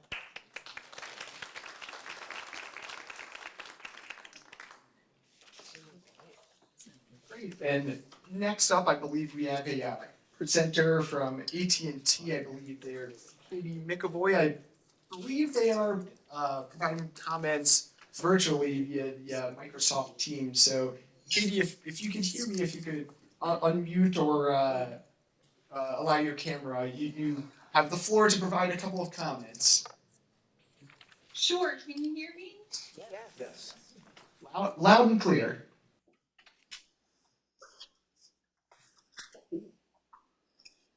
And staff, thank you for the opportunity to present virtually today. I actually had a baby a few weeks ago, so I am still on a little bit of leave. I'm so grateful that you would let me present through Teams.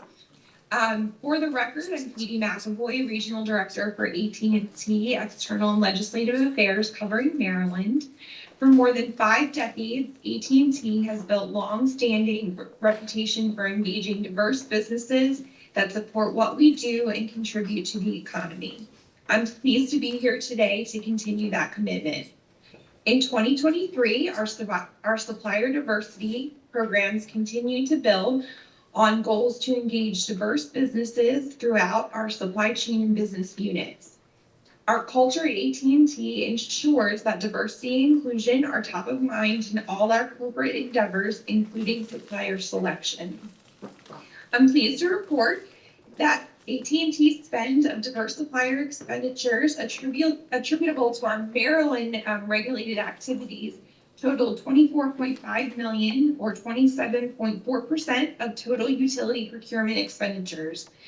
That's a $2.3 million increase from 2022 and above the 25% goal. Corporate-wide supplier diversity in 2023 surpassed our corporate goal with 23.3% spend of total procurement. That represented over $11.9 billion spent with businesses owned by certified diverse firms, and totals of $242 billion in spend with diverse suppliers over the past 55 years.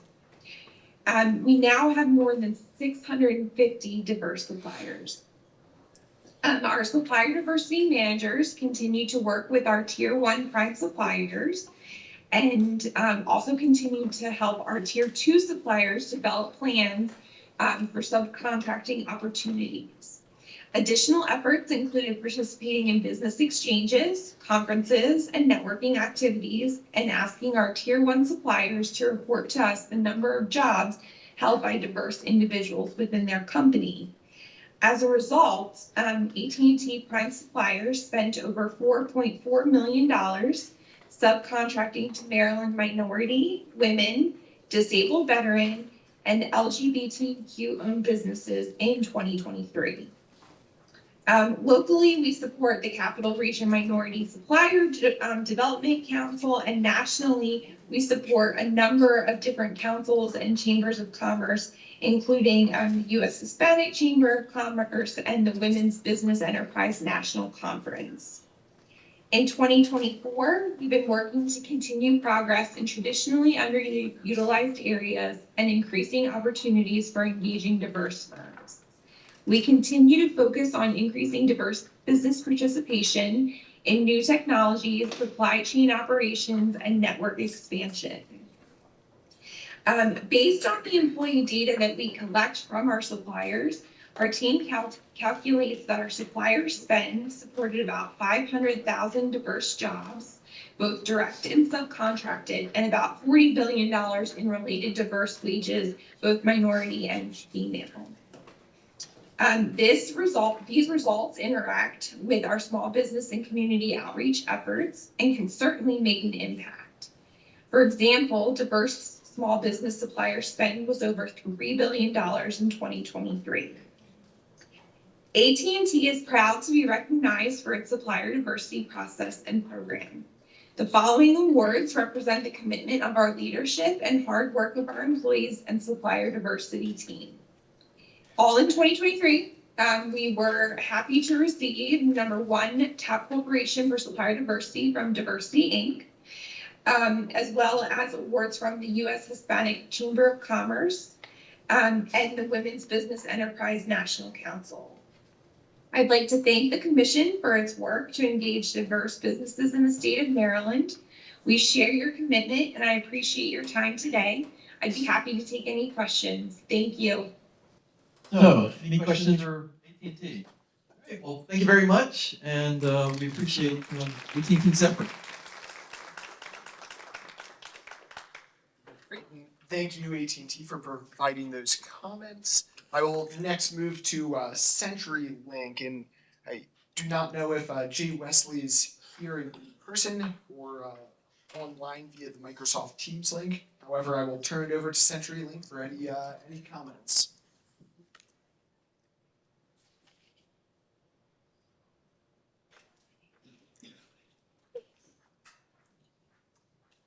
Hearing no comments, I will move on to the next utility on the list here, which is the Chesapeake Utilities Corporation.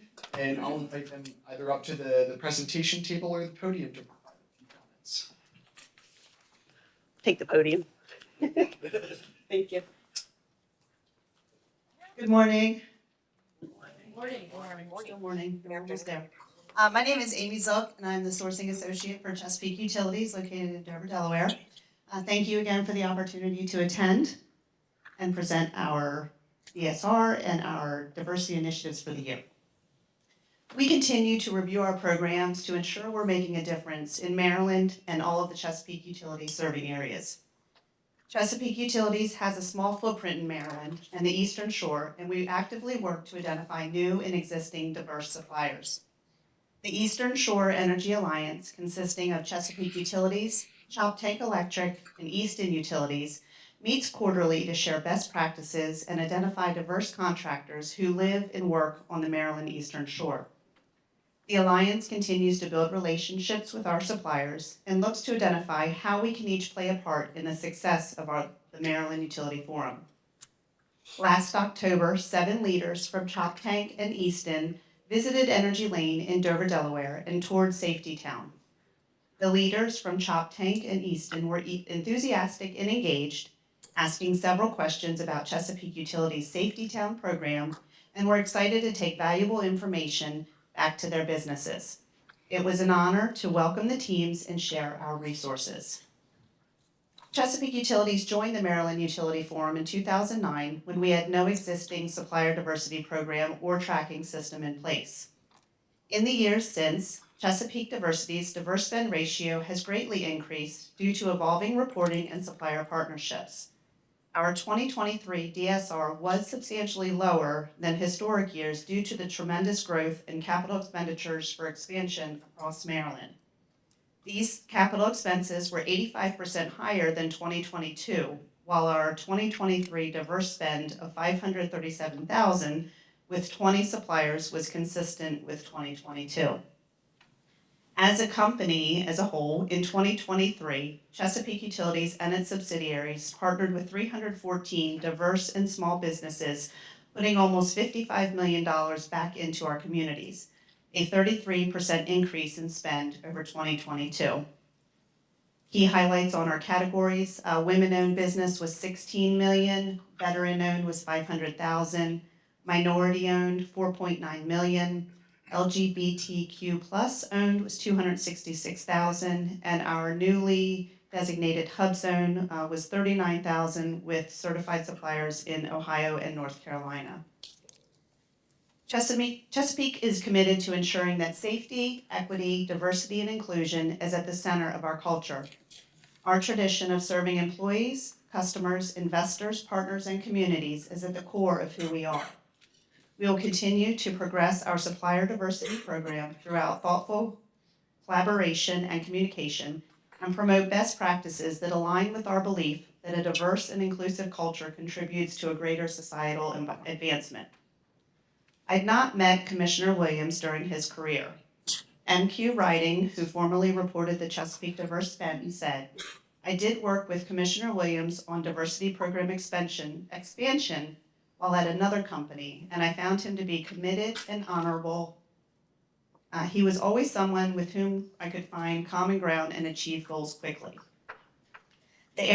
The annual Harold Williams Supplier Diversity Hearing continues to honor the advocacy of women, veteran, minority, subzone, and LGBTQ+ businesses that the commissioner envisioned. His service to the community through multiple councils and committees established the groundwork for supplier diversity. The impact to utility supplier diversity will be carried on by the Maryland Utility Forum for years to come. Thank you for your time. Thank you very much. One question. Sure. Amy, thank you so much for your comments. I'm actually going to ask you a question, but I wouldn't mind if others following Amy were to ask this question, answer this question. I guess the question I have is actually, it's probably a two-part question.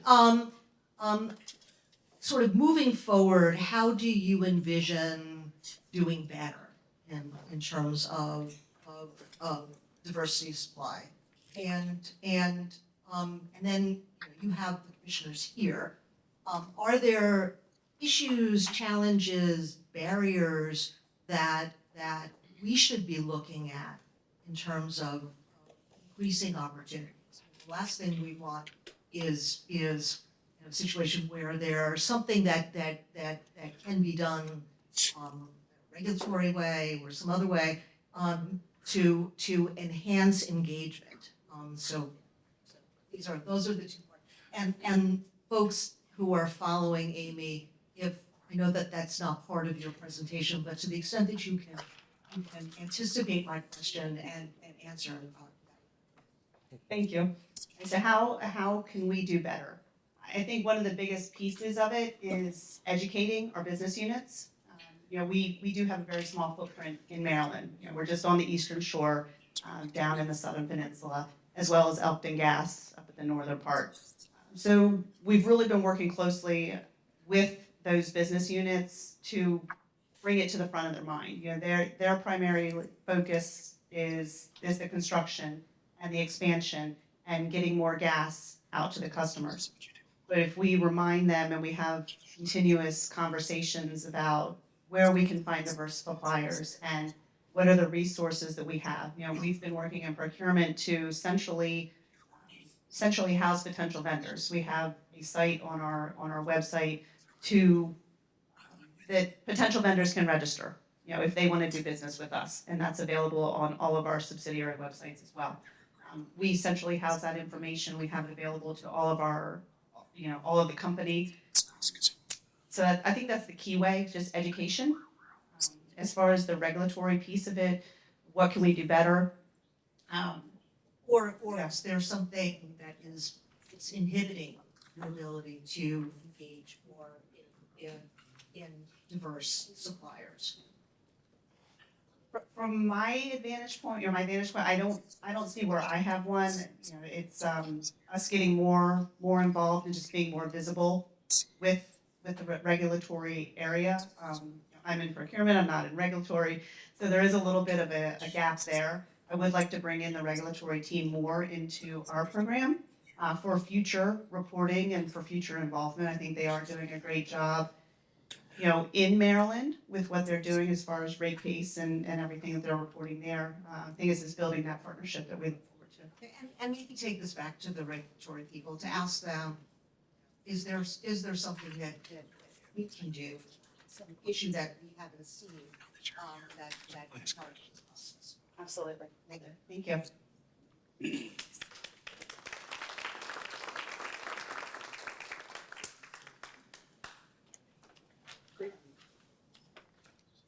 Thank you to the Chesapeake Utilities Corporation for providing some quick remarks.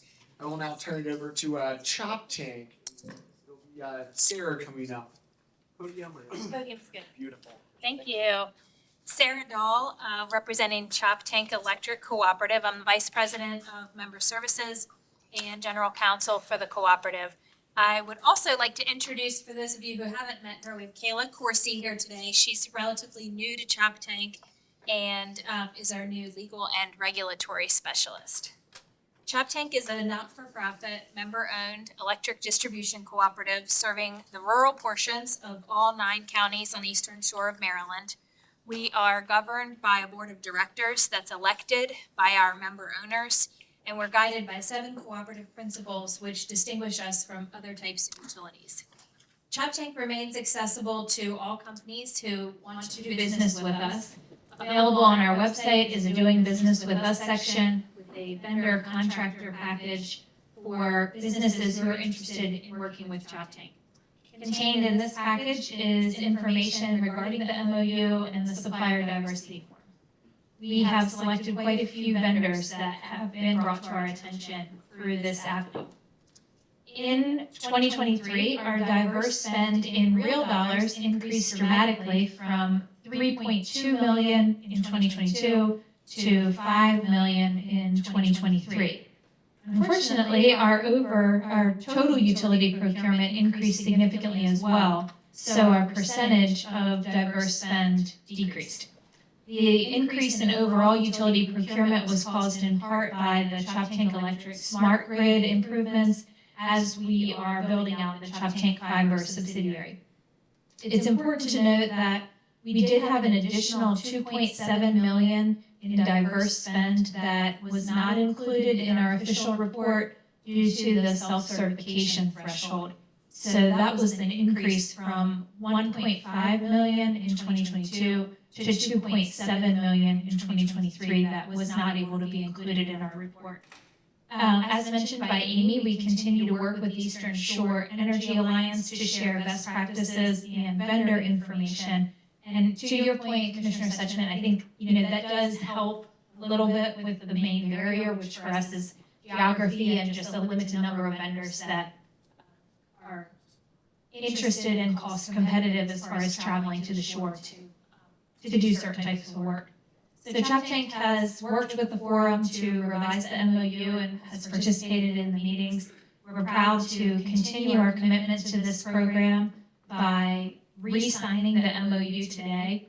I guess one other note with respect to your question, Commissioner Setchman, is we do business with over 200 local vendors, mostly in rural, or many of them in rural or low-income areas. So we're interested to see, as we begin tracking the hub zone designation going forward, we look forward to seeing how the inclusion of those hub zone companies impacts our reporting as well.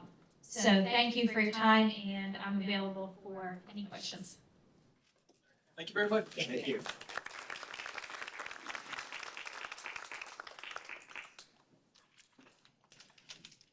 Great. And next utility on the list will be Columbia Gas. And as usual, podium or presentation table works. So I'll invite Columbia if they have any comments. We went the long way, sorry.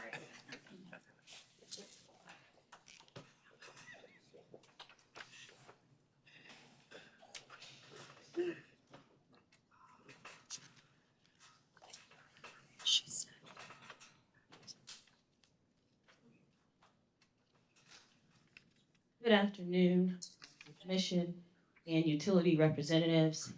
Thank you for the opportunity to present today. I am Tasha Wood, Supplier Diversity Manager for NiSource. We are the parent company of the Columbia Gas brands and NIPSCO, operating out of 6 states in the Midwest.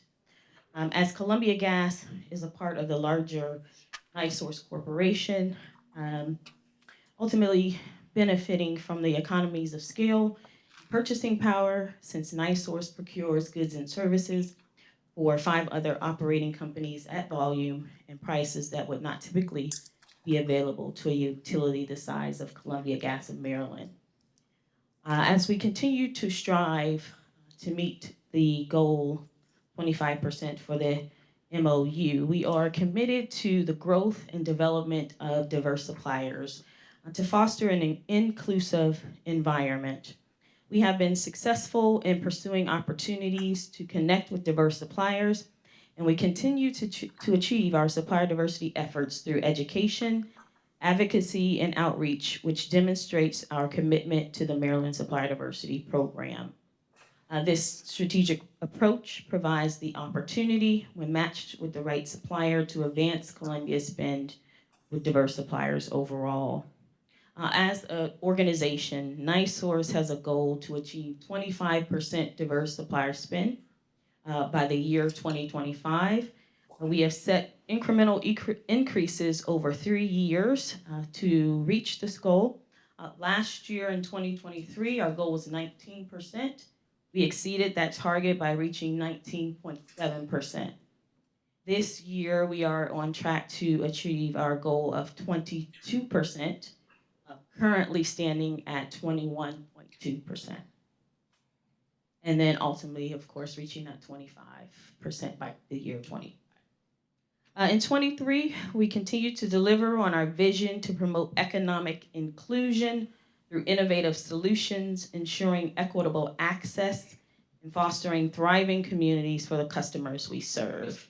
We held our inaugural Supplier Diversity Day, where we invited diverse suppliers to hear NiSource's commitment to economic inclusion, provided the opportunity to network with key NiSource business leaders, and explored upcoming sourcing opportunities. Local diversity organizations also attended this event and partnered with NiSource to share community resource information with our diverse supplier attendees. Additionally, NiSource held its second annual Supplier Day, where we included our key suppliers and reconfirmed our commitment to increase spending with diverse suppliers, emphasizing the role of our key suppliers playing in this objective as well. We also had our NiSource senior leadership meeting with the diverse suppliers to discuss additional opportunities to grow their business with our organization, and we recognized a diverse supplier with the Diverse Supplier of the Year award. So getting to the numbers, in 2023, NiSource overall achieved 19.7% spend with diverse suppliers, which equates to $617.2 million in total spend. And that is represented by $484.3 million in direct Tier 1 spend and $132.8 million in Tier 2 spend. Since the inception of its Supplier Diversity Program, NiSource has spent over $1 billion with diverse-owned companies.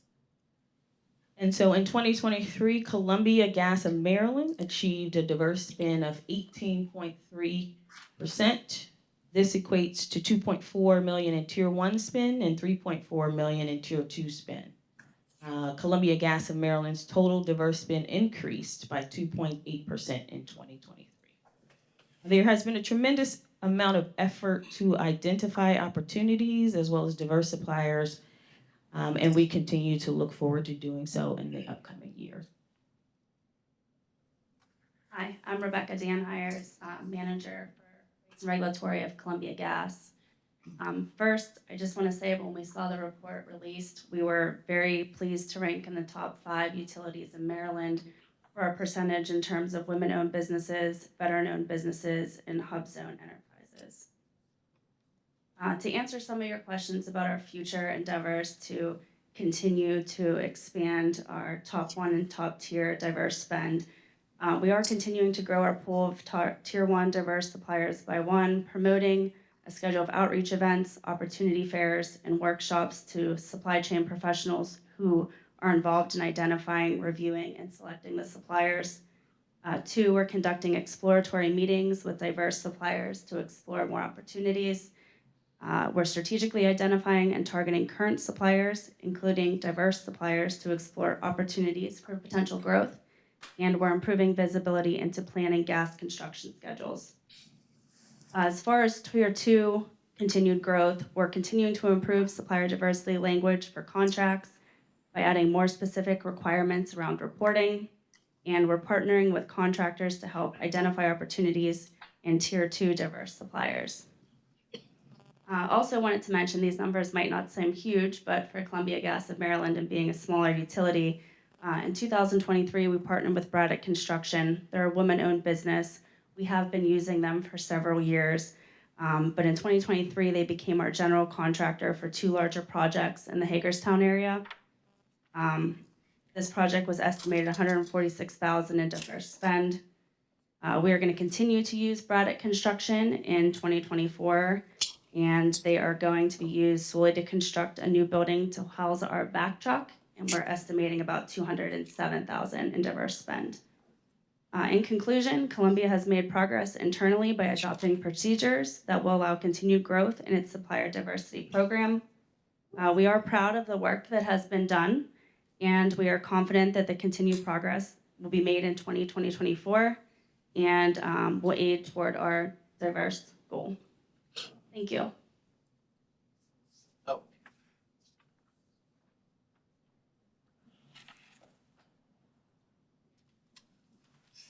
Thank you for your presentation. So it sounds like you've got your focus on ways to grow the program. So I guess the other side of the coin is are there regulatory barriers or some sort of challenges to growing the program that we should know about? I'm not sure how to answer that at this point. I probably have to think about it, but nothing comes to my mind as a barrier at this point. Okay. And it's not, and I don't want to put you on the spot. I'm asking this question because we're here, you're here, and to the extent that there are things that we can do to improve access, that's something that we would want to know about. So you can please take it back and talk internally, and then to the extent you want to identify something, please bring it to us. I would like to add something here, because oftentimes when I'm speaking to business leaders within our various service territories, what comes up is really understanding for them the visibility and where those small and diverse businesses are located. I think that's one of the challenges that I hear, is that they don't know who the suppliers are, right? And so I think it's on us, for those of us participating in this program, to ensure that those business leaders who are procuring goods and services have visibility into the small and diverse businesses in their areas. So if there is any support that you all could provide there, I think that would be great. Thank you.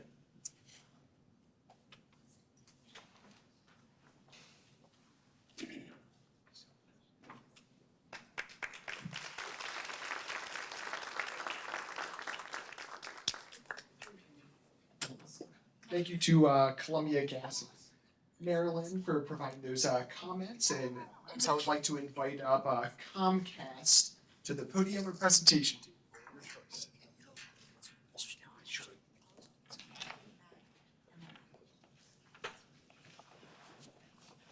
Thank you. So discuss.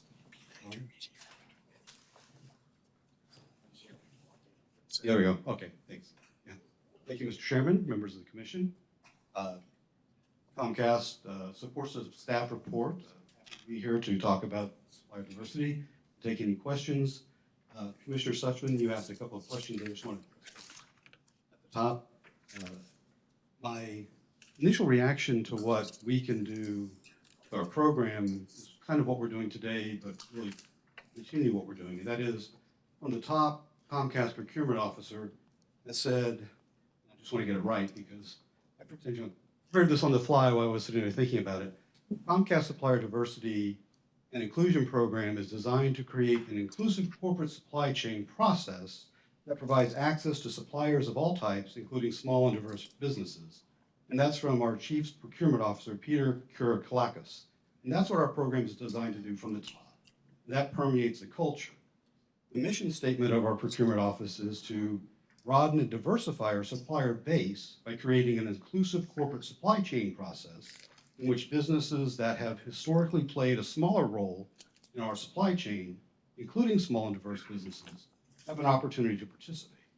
The goal is to broaden the base, to include those who have not been there before. And part of our outreach has been not just at the local level, because we operate in 40 states, District of Columbia, and really now internationally, to join a lot of larger organizations. So just to give you a sense, we are a part of the National Minority Supplier Development Council, Women's Business Enterprise National Council, National Gay and Lesbian Chamber of Commerce, National Veteran Business Development Council, Disability In, Business Billion Dollar Roundtable, and other organizations. So we try to maintain relationships, maintain a part of the process. So by focusing on process, our goal is to continue to grow the base. And that's how we're trying to continue to work on our engagement in this area. We hopefully that will bear out over time. And it's worked for us. I mean, the hockey stick that you see was worked out. That could change at any given time. Those suppliers may change ownership, structure could change, and that's always a concern. That's why we're focused on it. That's our goal. You asked the second part of the question, I think that takes more thought. The relationship between a company like us and the commission is a little different than some of the others in the room, and I'm not sure I can answer that question. But I do respect that and appreciate the focus and the help, and appreciate it. It's a great opportunity for all of us to help those bring the economy. If there are any questions, happy to take them. Otherwise, happy to part of it. Thank you. Thank you.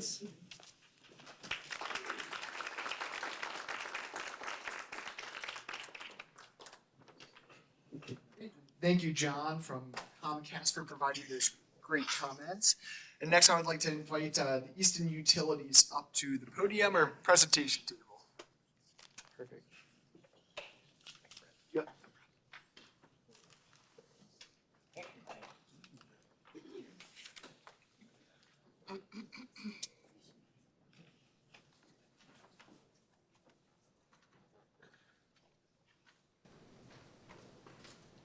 Good afternoon, Chairman Hoover and Commissioners. Thank you for having Easton Utilities here to go over our numbers in our program.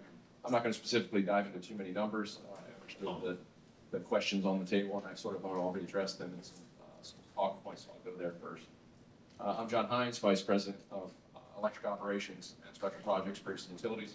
With me today is our CFO, Tracy Thomas, who oversees all of our internal DEI programs. And also with me is Carrie Manuel, our controller, who oversees warehousing and purchasing. So I have with us the full complement of people that really impact this program, and from the top down, we embrace this program. Since signing our original MOU in 2009, we submitted every report, gone through and participated in a great effort with Maryland Utilities Forum. I was the last standing secretary of that group. So we enjoy this program. I enjoy seeing Obi here on this program since 2009. He's really been influential in shaping our program and linking us with all the necessary people to create what I think is a very open door policy for vendors. Our purchasing and procurement team, they have been very well educated since we've signed this program on how to link any participant that wants to do business and transact with Easton Utilities to the technical staff required to approve those parts or that service. Get them as approved vendors. So we have a really great open door policy. I don't think we've ever gotten a complaint that someone who wants to do business with Easton Utilities hasn't been able to do business with Easton Utilities. And I think that's true of a lot of companies here. Easton, along with, you heard a little bit about Eastern Shore Energy Alliance. We formed that group as the small Eastern Shore Maryland utilities because we weren't able as small companies to attract real interest. They're a small opportunity. It's really difficult to create and incentivize people who have robust businesses here on the Western Shore and have high margin to traverse over the bridge and do business and potentially have housing costs and other things for projects. So that's a little bit of our discussion point that we sort of talk about in the program. But what we did, we formed this group. We have a community outreach quarterly. And we use that group that we hope we're casting a little bit of a wider net, right? We're serving the Eastern Shore utilities, right? Delmarva has great success because their parent company. Our small opportunities, we hope cast a bigger net that attracts. Our our engagement obstacles really are, and you'll look through our numbers, we've achieved as high as 10%. And I could list the capital projects that associate with the rise and fall of these percentages, right? When we have a robust opportunity, it's really easy to find participants because the project's large enough to incentivize participation. So on years that we don't have large capital projects, we handle most of our business with our internal resources. And so those are the years that they fall a little bit lower. So we're excited over the next 4 years. We know University of Maryland Shore Regional Health has set up a new hospital opportunity on the eastern shore of Maryland. It's in our electric service territory. We'll be partnering with the likes of Delmarva for transmission. We'll be building a new substation. We'll be building a lot of robust opportunity.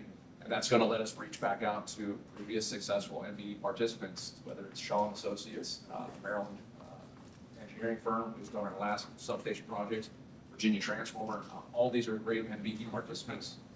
We know them well. Hopefully Stella May can come back to the table and provide some services for us. But again, we know these participants by name because we've made these relationships. And we know when we don't have opportunity years, we know who to call when we do have the opportunity years. And I think we've really established ourselves a couple of relationships that come with this. So as this University of Maryland Shore Health project moves forward, it's an opportunity for our community to thrive and grow, opportunities for participants in this program, and we're looking forward to that.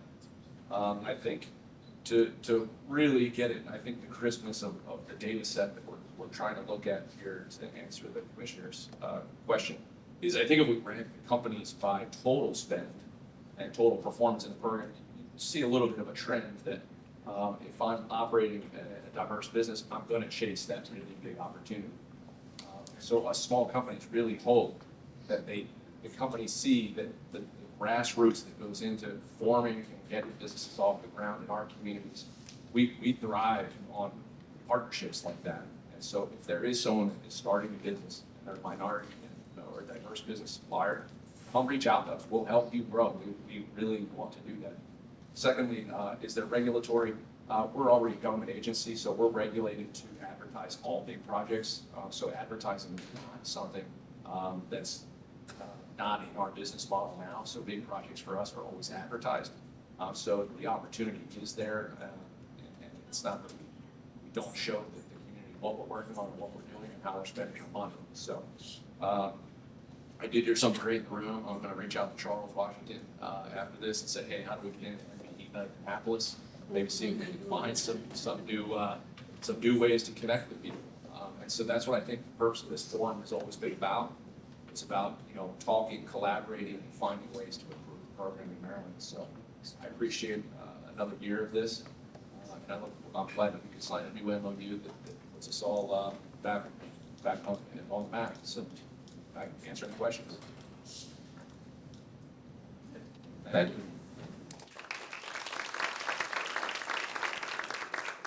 So before we move to the next company, I want to acknowledge the presence of Senator Ben Brooks, who has been a long time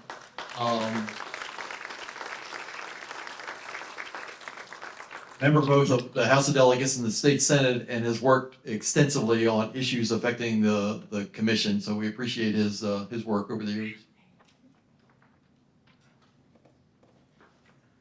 Great, and thank you, Chair Hoover, and thank you, Senator Brooks, for attending the conference. Always welcome. Thank you. And I'll go ahead and move on to the next set of utilities, and I believe it'll be Exelon Utilities, which will be providing the presentation for BGE, Pepco, and Delmarva all together. So the table or the podium is yours.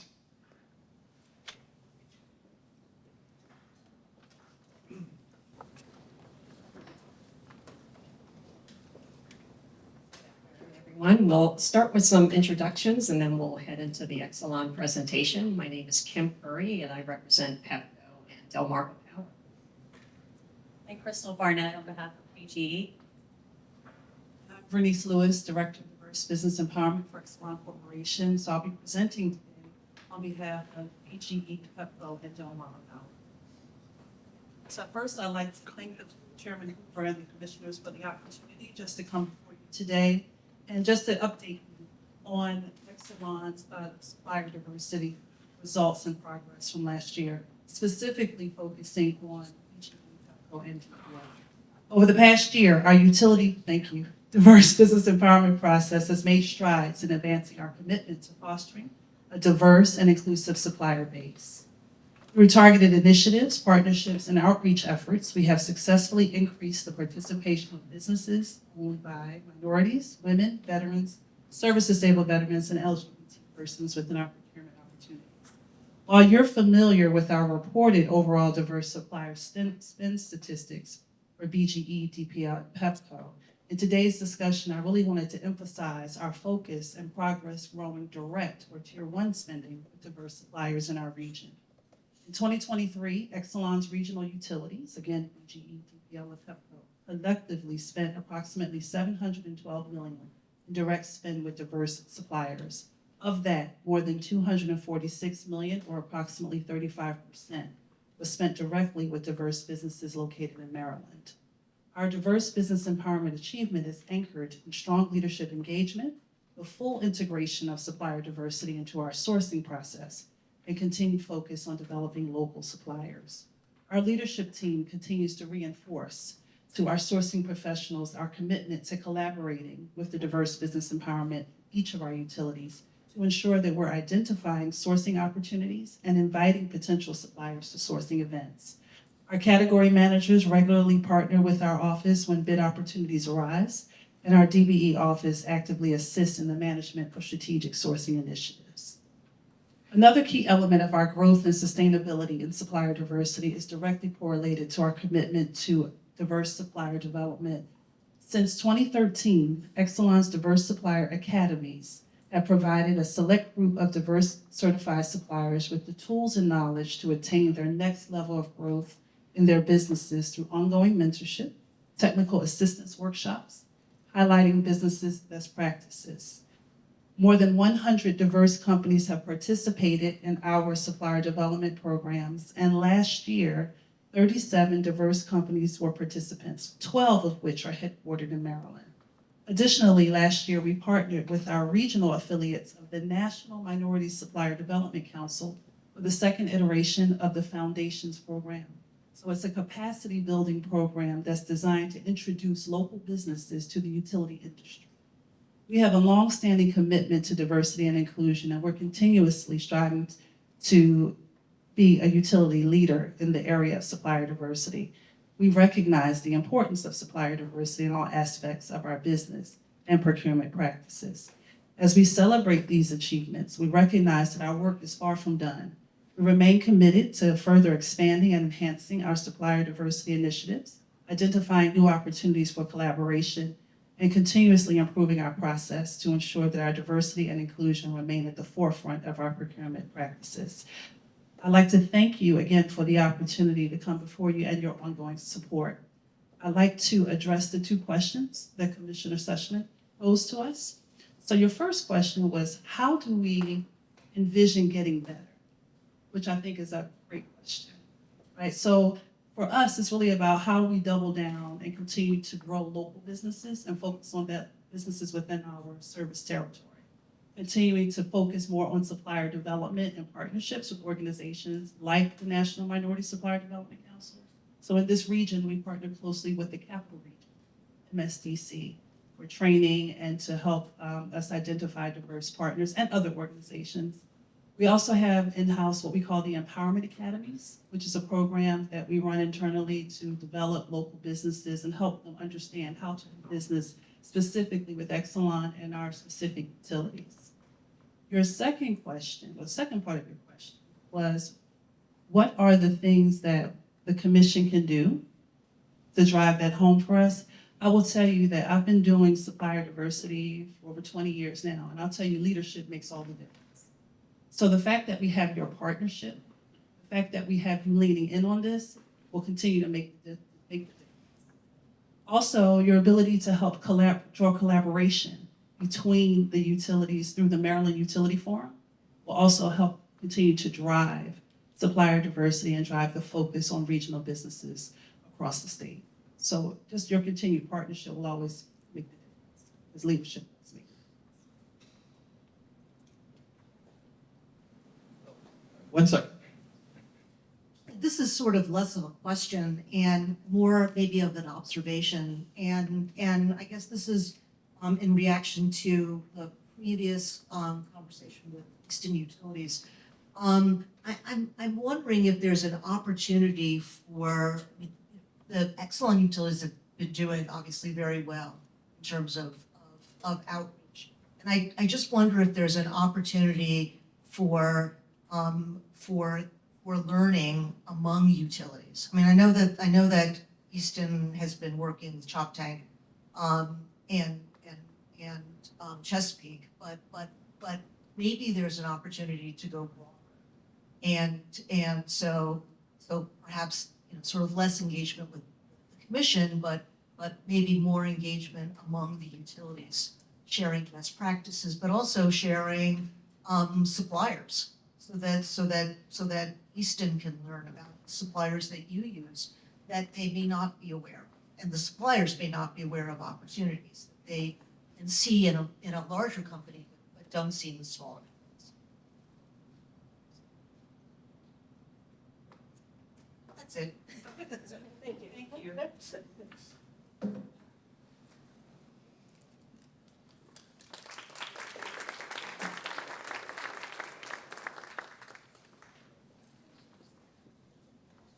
Thank you to Exelon for providing those comments on PG, Pepco, and Delmarva. And next, I would like to join either at the podium or at the presentation table, Maryland American Water to provide some comments. Good afternoon. One, I don't like that slide, which I shared with Brett, because Maryland American Water did submit their report. Our number actually was 57.4% of spending with diverse suppliers, so I just want to make that. So I'll start my comments by thanking Commissioner Linton. Maryland American Water basically would not, and I shouldn't say would not, but it was Commissioner Linton that really worked with our leader for Maryland American Water, Barry Suits, and truly encouraged him to join the MOU. I'm Larry Wooten, Senior Manager of Supplier Diversity for all of American Water. For those who don't know, American Water is the largest publicly traded water utility. We have a small footprint here in the state of Maryland. We are headquartered in Camden, New Jersey, but we have locations throughout the country where we basically own water systems. We basically will purchase a water system from a municipality, invest in that water system, and then those residents become our customers. We do this across the country. We're in 16 regulated states. We're on 17 military installations where we manage water on those installations. We don't own those particular systems. And that's near and dear to my heart because I am a Marine. I spent time on Camp Lejeune, and if anyone knows, you've heard about the horrors of Camp Lejeune. So I was there during that time. So the fact that the U.S. government has made a very smart decision and has outsourced this type of service is very heartwarming to me personally in that regard. I want to start with a couple of the questions that were asked, and some people say I'm a little controversial, but I'm going to try to answer your questions. One, what can the commission do? And again, this would take work on not only commission's part, but it would take work on the folks in this room. I appreciate the volunteerism of that this is a volunteer program, which is great, which doesn't put much pressure on folks, to be quite honest. Leadership will buy into it and, work towards it. I'm not saying to go mandatory because that comes with a lot of, heartache and headache, but whatever. But if you do, leadership will then embrace that. Those who get slapped on the hand for not doing something, they step up and do the right thing, to be quite honest with you. But secondly, I would say the 25% goal is a great goal, but I think when you look at some of the numbers, I don't say go away from 25%, but I think the contracts or the MOU should be something that is negotiated with each utility on an annual basis. And I'm not picking on Eastern because they're doing a great job. They have been at this for a long period of time. But I would say not to sign up every year for 25%. If we ended at 3% this year, let's negotiate to get to 5. Then we negotiate, you get to 5, let's negotiate to next year to get to 10. But by making it just a general 25% for everyone, I just think, because then that gives thought, because as has been stated, there are going to be years where you don't have those capital projects to do the work that you need to do. And if you're negotiating on an annual basis, you know what's coming down the pike. And you can say, you know what, we don't have the capital projects that we had 2 years ago, but I do see opportunity in these areas, and that's how you increase. And not that it's, because then it encourages people to really look to the projects and work with their category leads and senior leadership to say, you know what, we did an analysis, here are where the opportunities are, we signed up for 5% for this year, we can work towards 5%.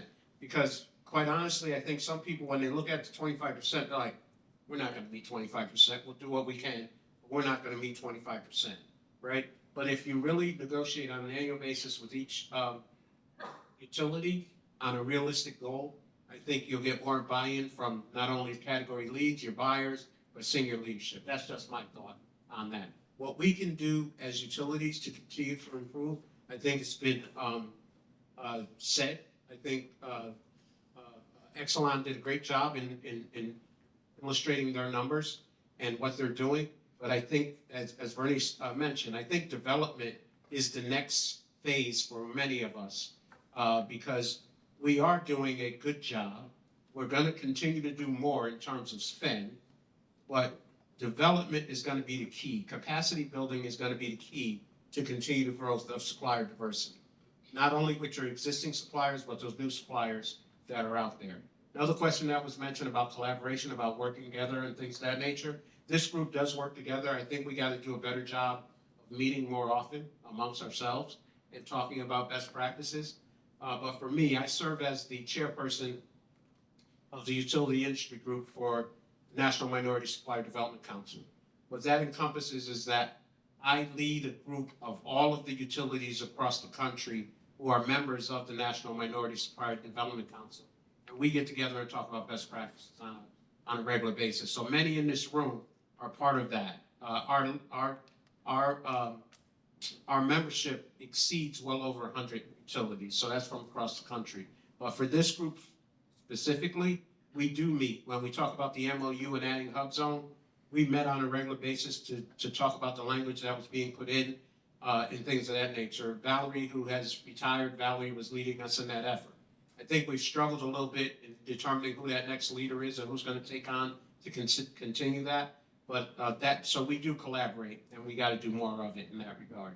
Now, to Maryland American Water. As I mentioned, we did 57.4%. We have a very small footprint in the state, so the number of suppliers that we're using here in the state is very small. The largest one being a construction company, woman-owned business, Comer Construction. We did majority of the spend for our diverse spend was with Comer.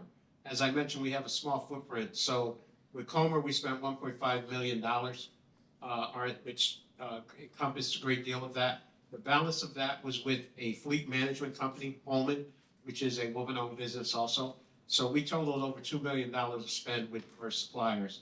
And when I say 57%, and I appreciate the applause, well, we have to do a better job of diversifying, right?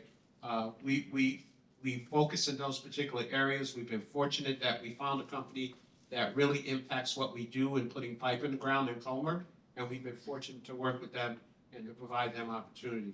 But we've got to do a better job of diversifying and finding other sources of spend in terms of diverse community, minority women, minority veteran, service disabled veteran, LGBTQ, and Hub Zone.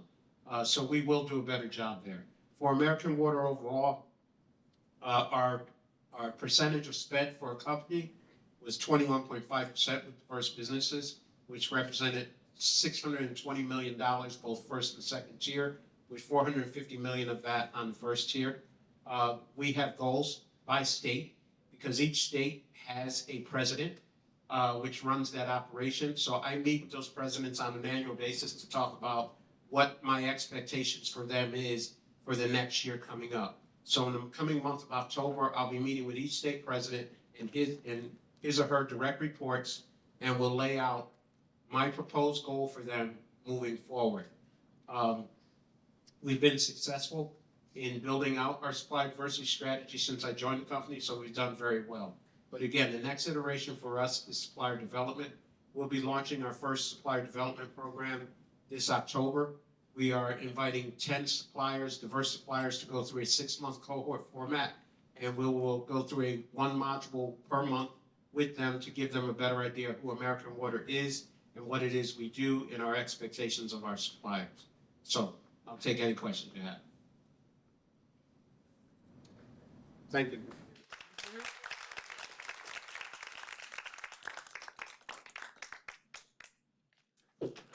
Great, and thank you to Larry for providing some comments for Maryland American Water. I will now move to Potomac Edison, I believe is next on the list to come up to the presentation table or the podium to provide some comments.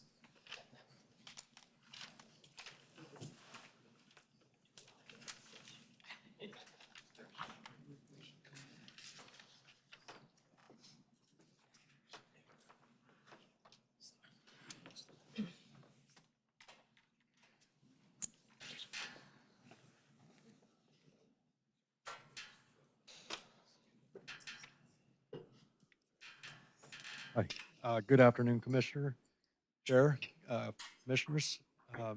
Very pleased to be here and very thankful for not just your time, but everybody else's time with and efforts in our supplier diversity programs.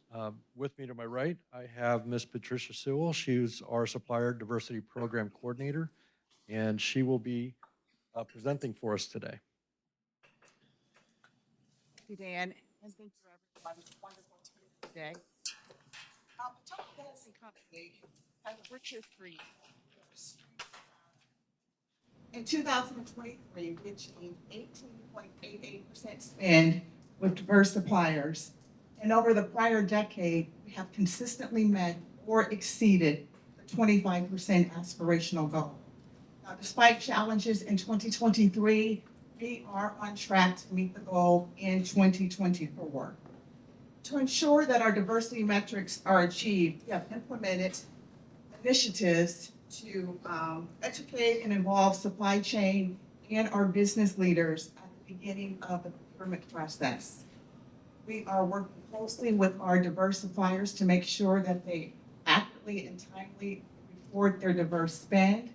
Our analytics team and the supplier diversity team, we routinely meet to go over diverse spend trends, to identify underlying reasons for fluctuations, and to make sure that we're communicating that information back to our leadership.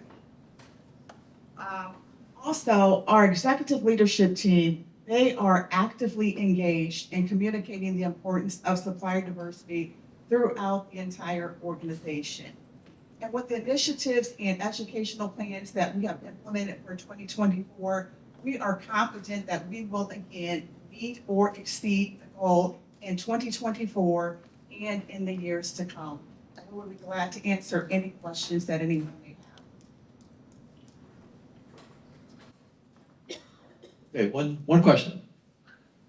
Okay, so I missed the first part of the presentation, so perhaps you answered my question, the questions that I've been asking others about sort of looking forward, where are the opportunities for growth, and thinking about how you want the program to grow.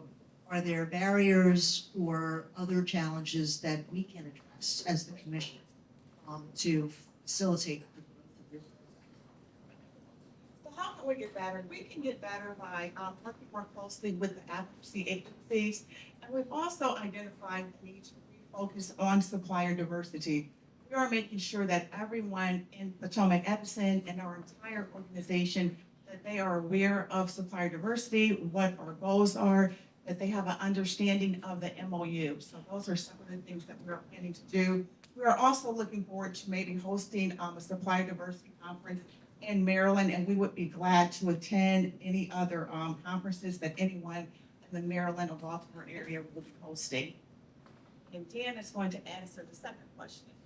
As far as what the commission can do, I think the best thing that the commission can do is continue doing what you're doing now. You're incredibly supportive of all of our programs, not just in just providing mentorship and access to other folks that have been in this program for quite a while, but more importantly, just the encouragement that you give to the utilities to continue these types of programs. The fact that we're having a meeting like this today, I think, speaks volumes about the kind of support that the commission and the state provide the utilities, so that we can not just include all of these diverse businesses in Maryland, but make this a much bigger pot that we all contribute to, and hopefully leads to greater economic development in the state. So I think a lot of what you're doing right now is fantastic. It definitely should be lauded and celebrated. Because without the commission support, without this type of a program and this type of event like today, programs like this might not be as successful as they otherwise.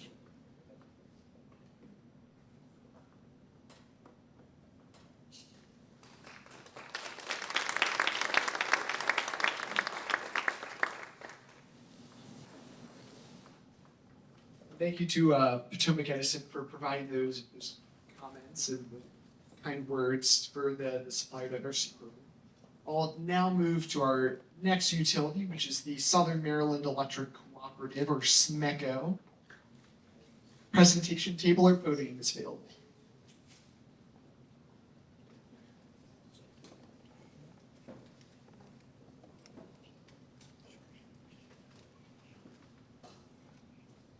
Good afternoon. Closer. Thank you. Good afternoon.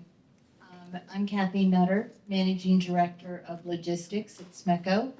That encompasses procurement, warehousing, as well as the Supplier Diversity Program. I have Denise Chalmers with me, the manager for the Procurement Department and the Supplier Diversity Program.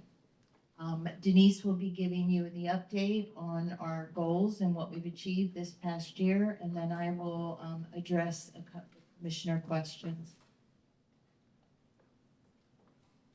Good afternoon, Mr. Chairman and Commissioners. SMECO is pleased to be in attendance today to review our 2023 Supplier Diversity Program and honor Commissioner Williams' legacy. The program is managed within SMECO's Procurement Department, which allows for four full-time resources, the responsibility of participating in events and engaging with more vendors to grow our diverse supplier portfolio.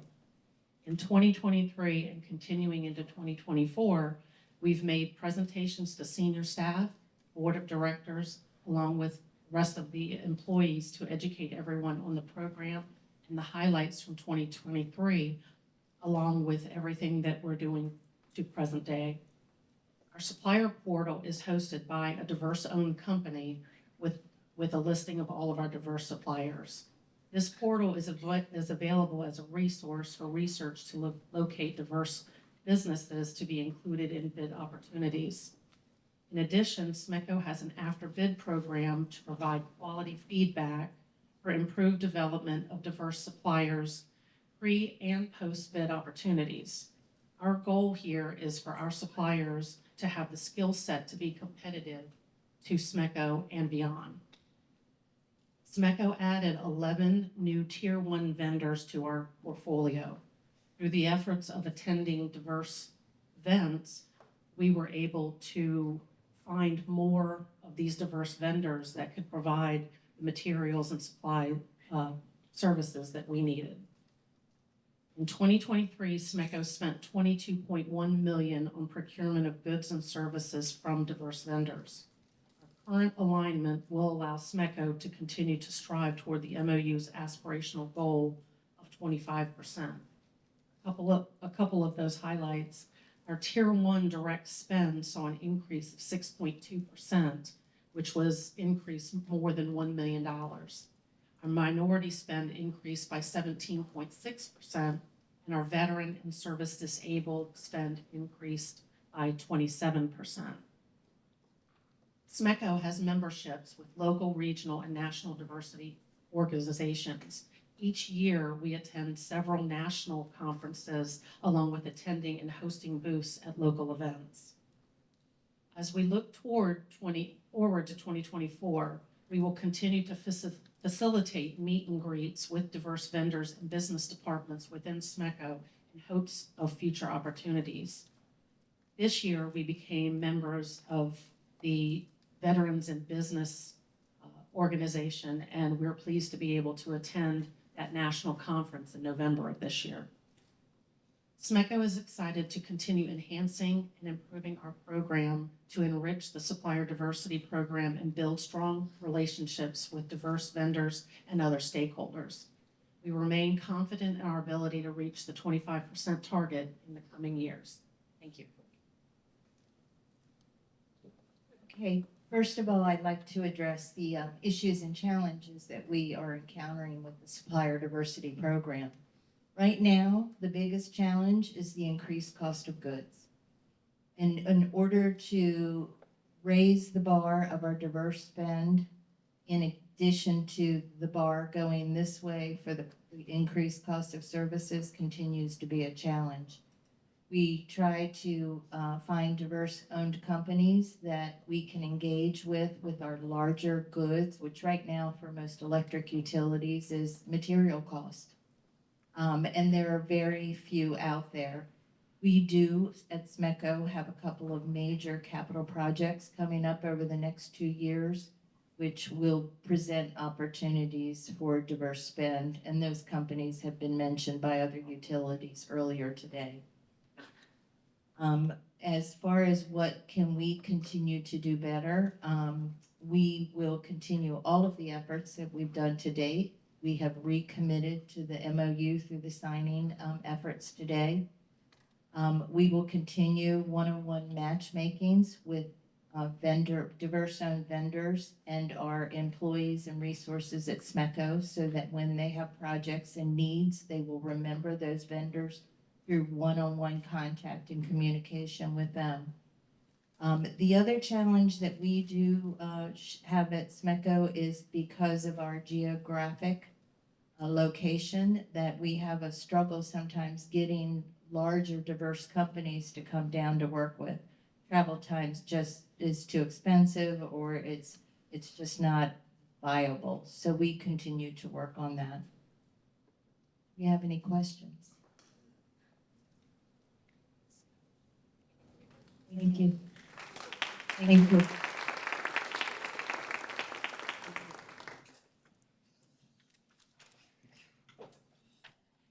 Great, and thank you to SMECO for providing those great comments. And I believe we're a few minutes behind schedule, but we have 2 more utility presentations here. So I'll start off with inviting Verizon up to provide some comments on their report.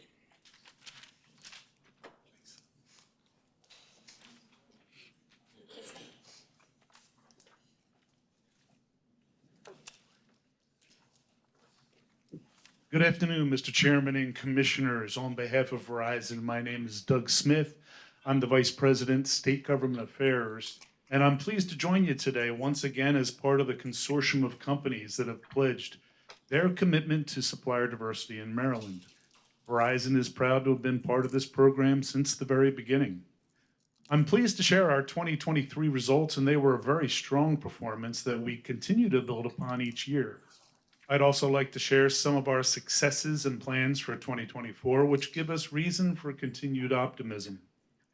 Verizon's 2023 overall corporate spending increased 20% compared to 2022, and our team's continued focus on seeking diverse vendor opportunities resulted in also increasing the overall diverse supplier spend in that same period by 25%. Accordingly, we were able to grow our diverse vendor ratio in 2023 to 50.7%. Last year, Verizon updated its reporting methodology to be more consistent with the parameters of the MOU, which contributed to our improved results. A bright spot looking forward is that Verizon is experiencing multiple build programs through 2024 as we continue to replace our copper network with fiber and expand our wireless network coverage. Projected growth in those portions of our business make for an optimistic view that we will continue our success in diverse vendor spend if the overall corporate spend grows. There were quite a few highlights in the 2023 results, where Verizon ranked number 1 in minority-owned enterprise spend, number 3 in service-disabled veteran-owned enterprise spend, number 2 in total LGBT-owned enterprise spend, and number 3 in the hub zone enterprise spend. This continues the trend of our commitment to these segments of the diverse supplier landscape. Overall, it's important to appreciate that 68% of our top 25 suppliers are either themselves diverse and/or subcontract with diverse firms. As we continue to focus our energies on diverse vendor engagement, the internal Verizon team that monitors and implements minority vendor programs has had considerable success with programs that began last year across all of our business units. For example, prime suppliers now must report Tier 2 spend to us in our Tier 2 spend portal on a quarterly basis and deliver improvement in diverse spend year over year. To support this initiative, we implemented a supplier diversity playbook for prime suppliers in 2022 that generated results last year. This playbook was designed as a resource for our primes to engage in a call to action for supplier diversity. Additionally, we're actively engaged in the Small Business Administration's Mentor Protege program, where last year we mentored a service-disabled veteran-owned business. Verizon shared in its annual report and plan to the PSC a number of partnerships, activities, and programs that serve the minority business community. We mentor and coach, we host webinars, and we conduct panel discussions that support our diverse suppliers, enabling them to grow their businesses and achieve success. We plan to continue these successful efforts. Similar to last year, we remain a charter member of the $1 Billion Roundtable, a coalition of corporations that spend at least $1 billion each year with diverse suppliers.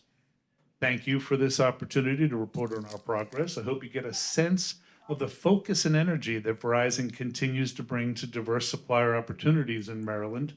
We're proud of our results. We look forward to coming back next year to share the results of our ongoing efforts. But before I depart, let me address Commissioner Suchman's specific questions. On opportunities for growth, how do we grow from over 50%?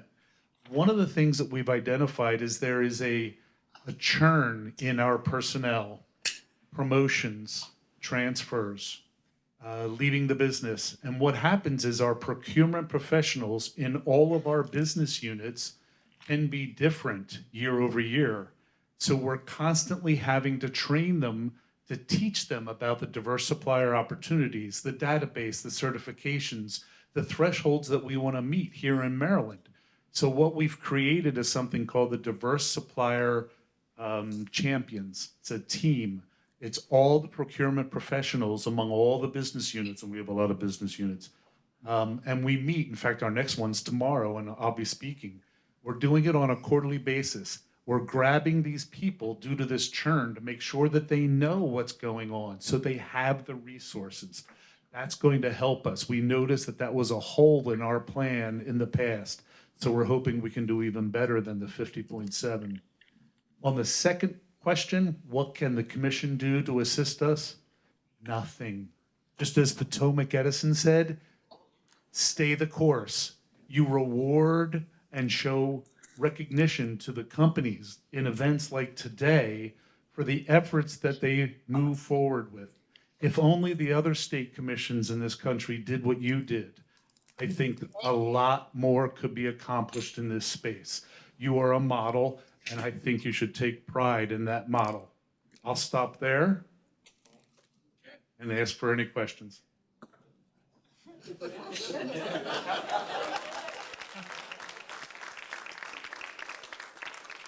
That's how you avoid questions.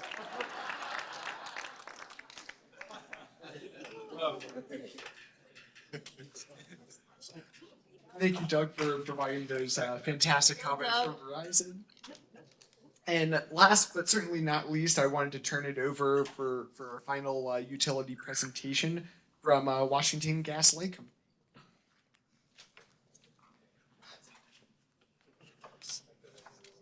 Good afternoon. Nothing like being between you and the highway. My name is Lyndon DuPont. I was the acting vice president of supply chain for 2023. I'm currently the senior director responsible for the Chillum and Southeast Maryland stations. We're excited about the opportunity today to be able to give an update to the commission about the fantastic results that we had in 2023. Quite frankly, we hit a target of 32.7% as we're striving to 35%. We spent $208 million last year, which is an all-time record high for ourselves. These didn't come by chance. Sitting to my right is Delon Johnson, who is our Senior Director of Supplier Diversity. She's got a couple of decades of experience here in the DMV. We were very blessed to have her join our team, and she'll be walking us through the details of our presentation today. Hi, everyone. Hi. As Lyndon mentioned, I'm Delon Johnson. I have been with Washington Gas for a little over 11 months now. I've worked in the industry for a little over 20 years. I was really excited to work with Washington Gas to be a part of their initiatives. As we have kind of shared, our goal for 2023 was actually 32.7% is where we landed, which was amazing. What made it so instrumental was the fact that in order to reach that goal, 56% of that came from our direct relationships with our suppliers, our tier 1 diverse suppliers, which in this industry, as you guys know, is pretty unheard of. And so 44% was through subcontracting opportunities. We started that trend in 2022, and we were able to kind of pick it up in 2023. And so we are really leaning towards retention as it relates to creating these relationships with diverse suppliers directly.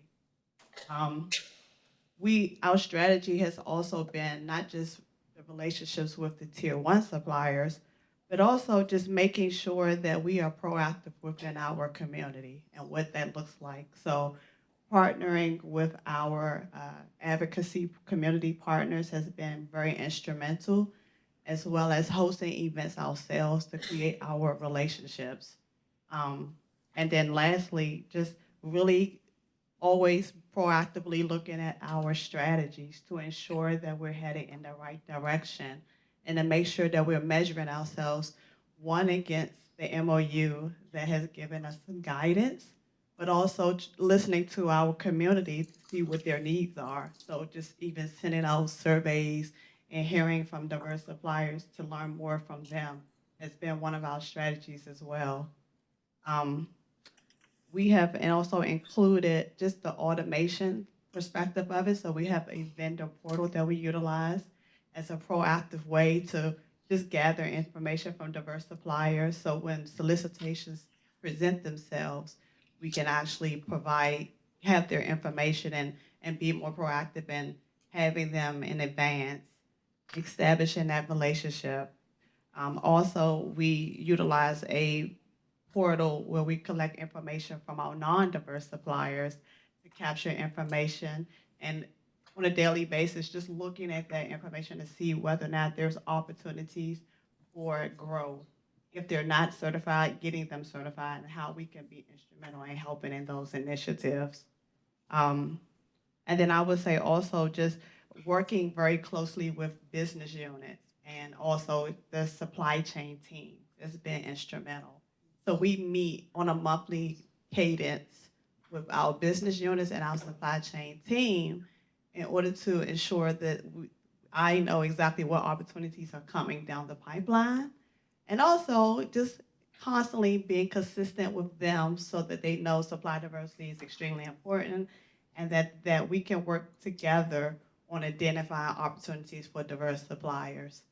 So I would say with that approach, it's been instrumental in us getting to 32%, and we're really working towards going beyond that. I've kind of gone off a script because it's easy for me to speak from heart. If you go to the last slide, please. I want to highlight one other thing that we have done.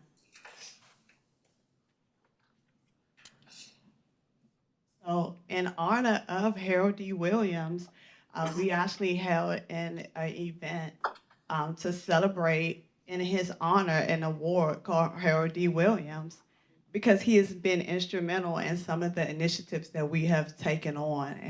And so Lyndon DuPont was actually one of the recipients at that award.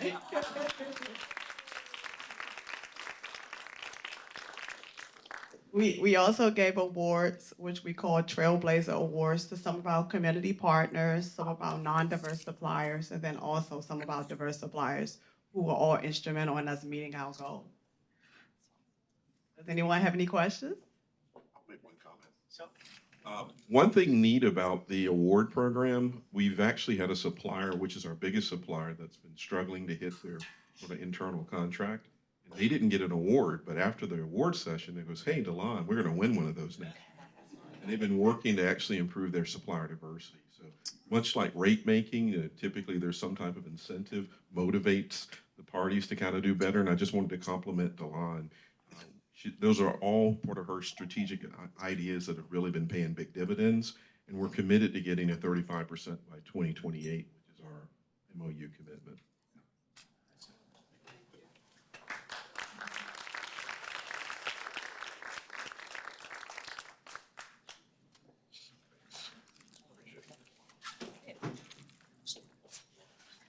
Great, and thank you, Washington Gas Light, for providing those excellent comments. And before I turn it over to the chair and commissioners to provide some closing remarks to close out this this conference here, I did want to extend a very, very warm welcome to BGE for being the gracious host for this conference this year and setting up and providing the snacks and refreshments. So if we could give a round of applause to BGE for hosting this. And I was told to mention, I think there's still chips and other snacks back there. So if you need something for the long highway drive before you leave, feel free to grab some. But without further ado, I'll turn it over to the chair and commissioners.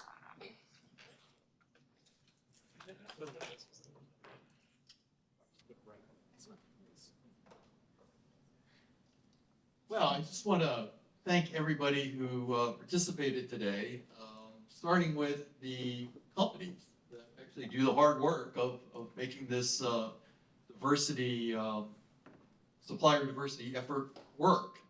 And as was noted today, we've made a lot of progress, but as most people have mentioned, we can and will do more. So I look forward to working with you as we continue this effort. And then and specifically mention that even though Commissioner Linton and Commissioner Williams are not on the commission, their spirit is helping to motivate us to make sure that this remains an important responsibility of both Public Service Commission and companies in the room. So we will continue that effort. I also want to thank the individuals from the diversity organizations that helped participate in today's event, providing us with information on efforts going around the country on this. And then to reiterate what Brett said about the folks here at PG&E who provided the facilities that we used today. They were very helpful. So my thanks to Kareem, Alex, and the other folks from PG&E to help us out. And then one last thing, this took a lot of effort to organize, not only for the companies that participated in PG&E, but also with the commission. And so I want to give it a round of applause for Brett and his efforts in running this time.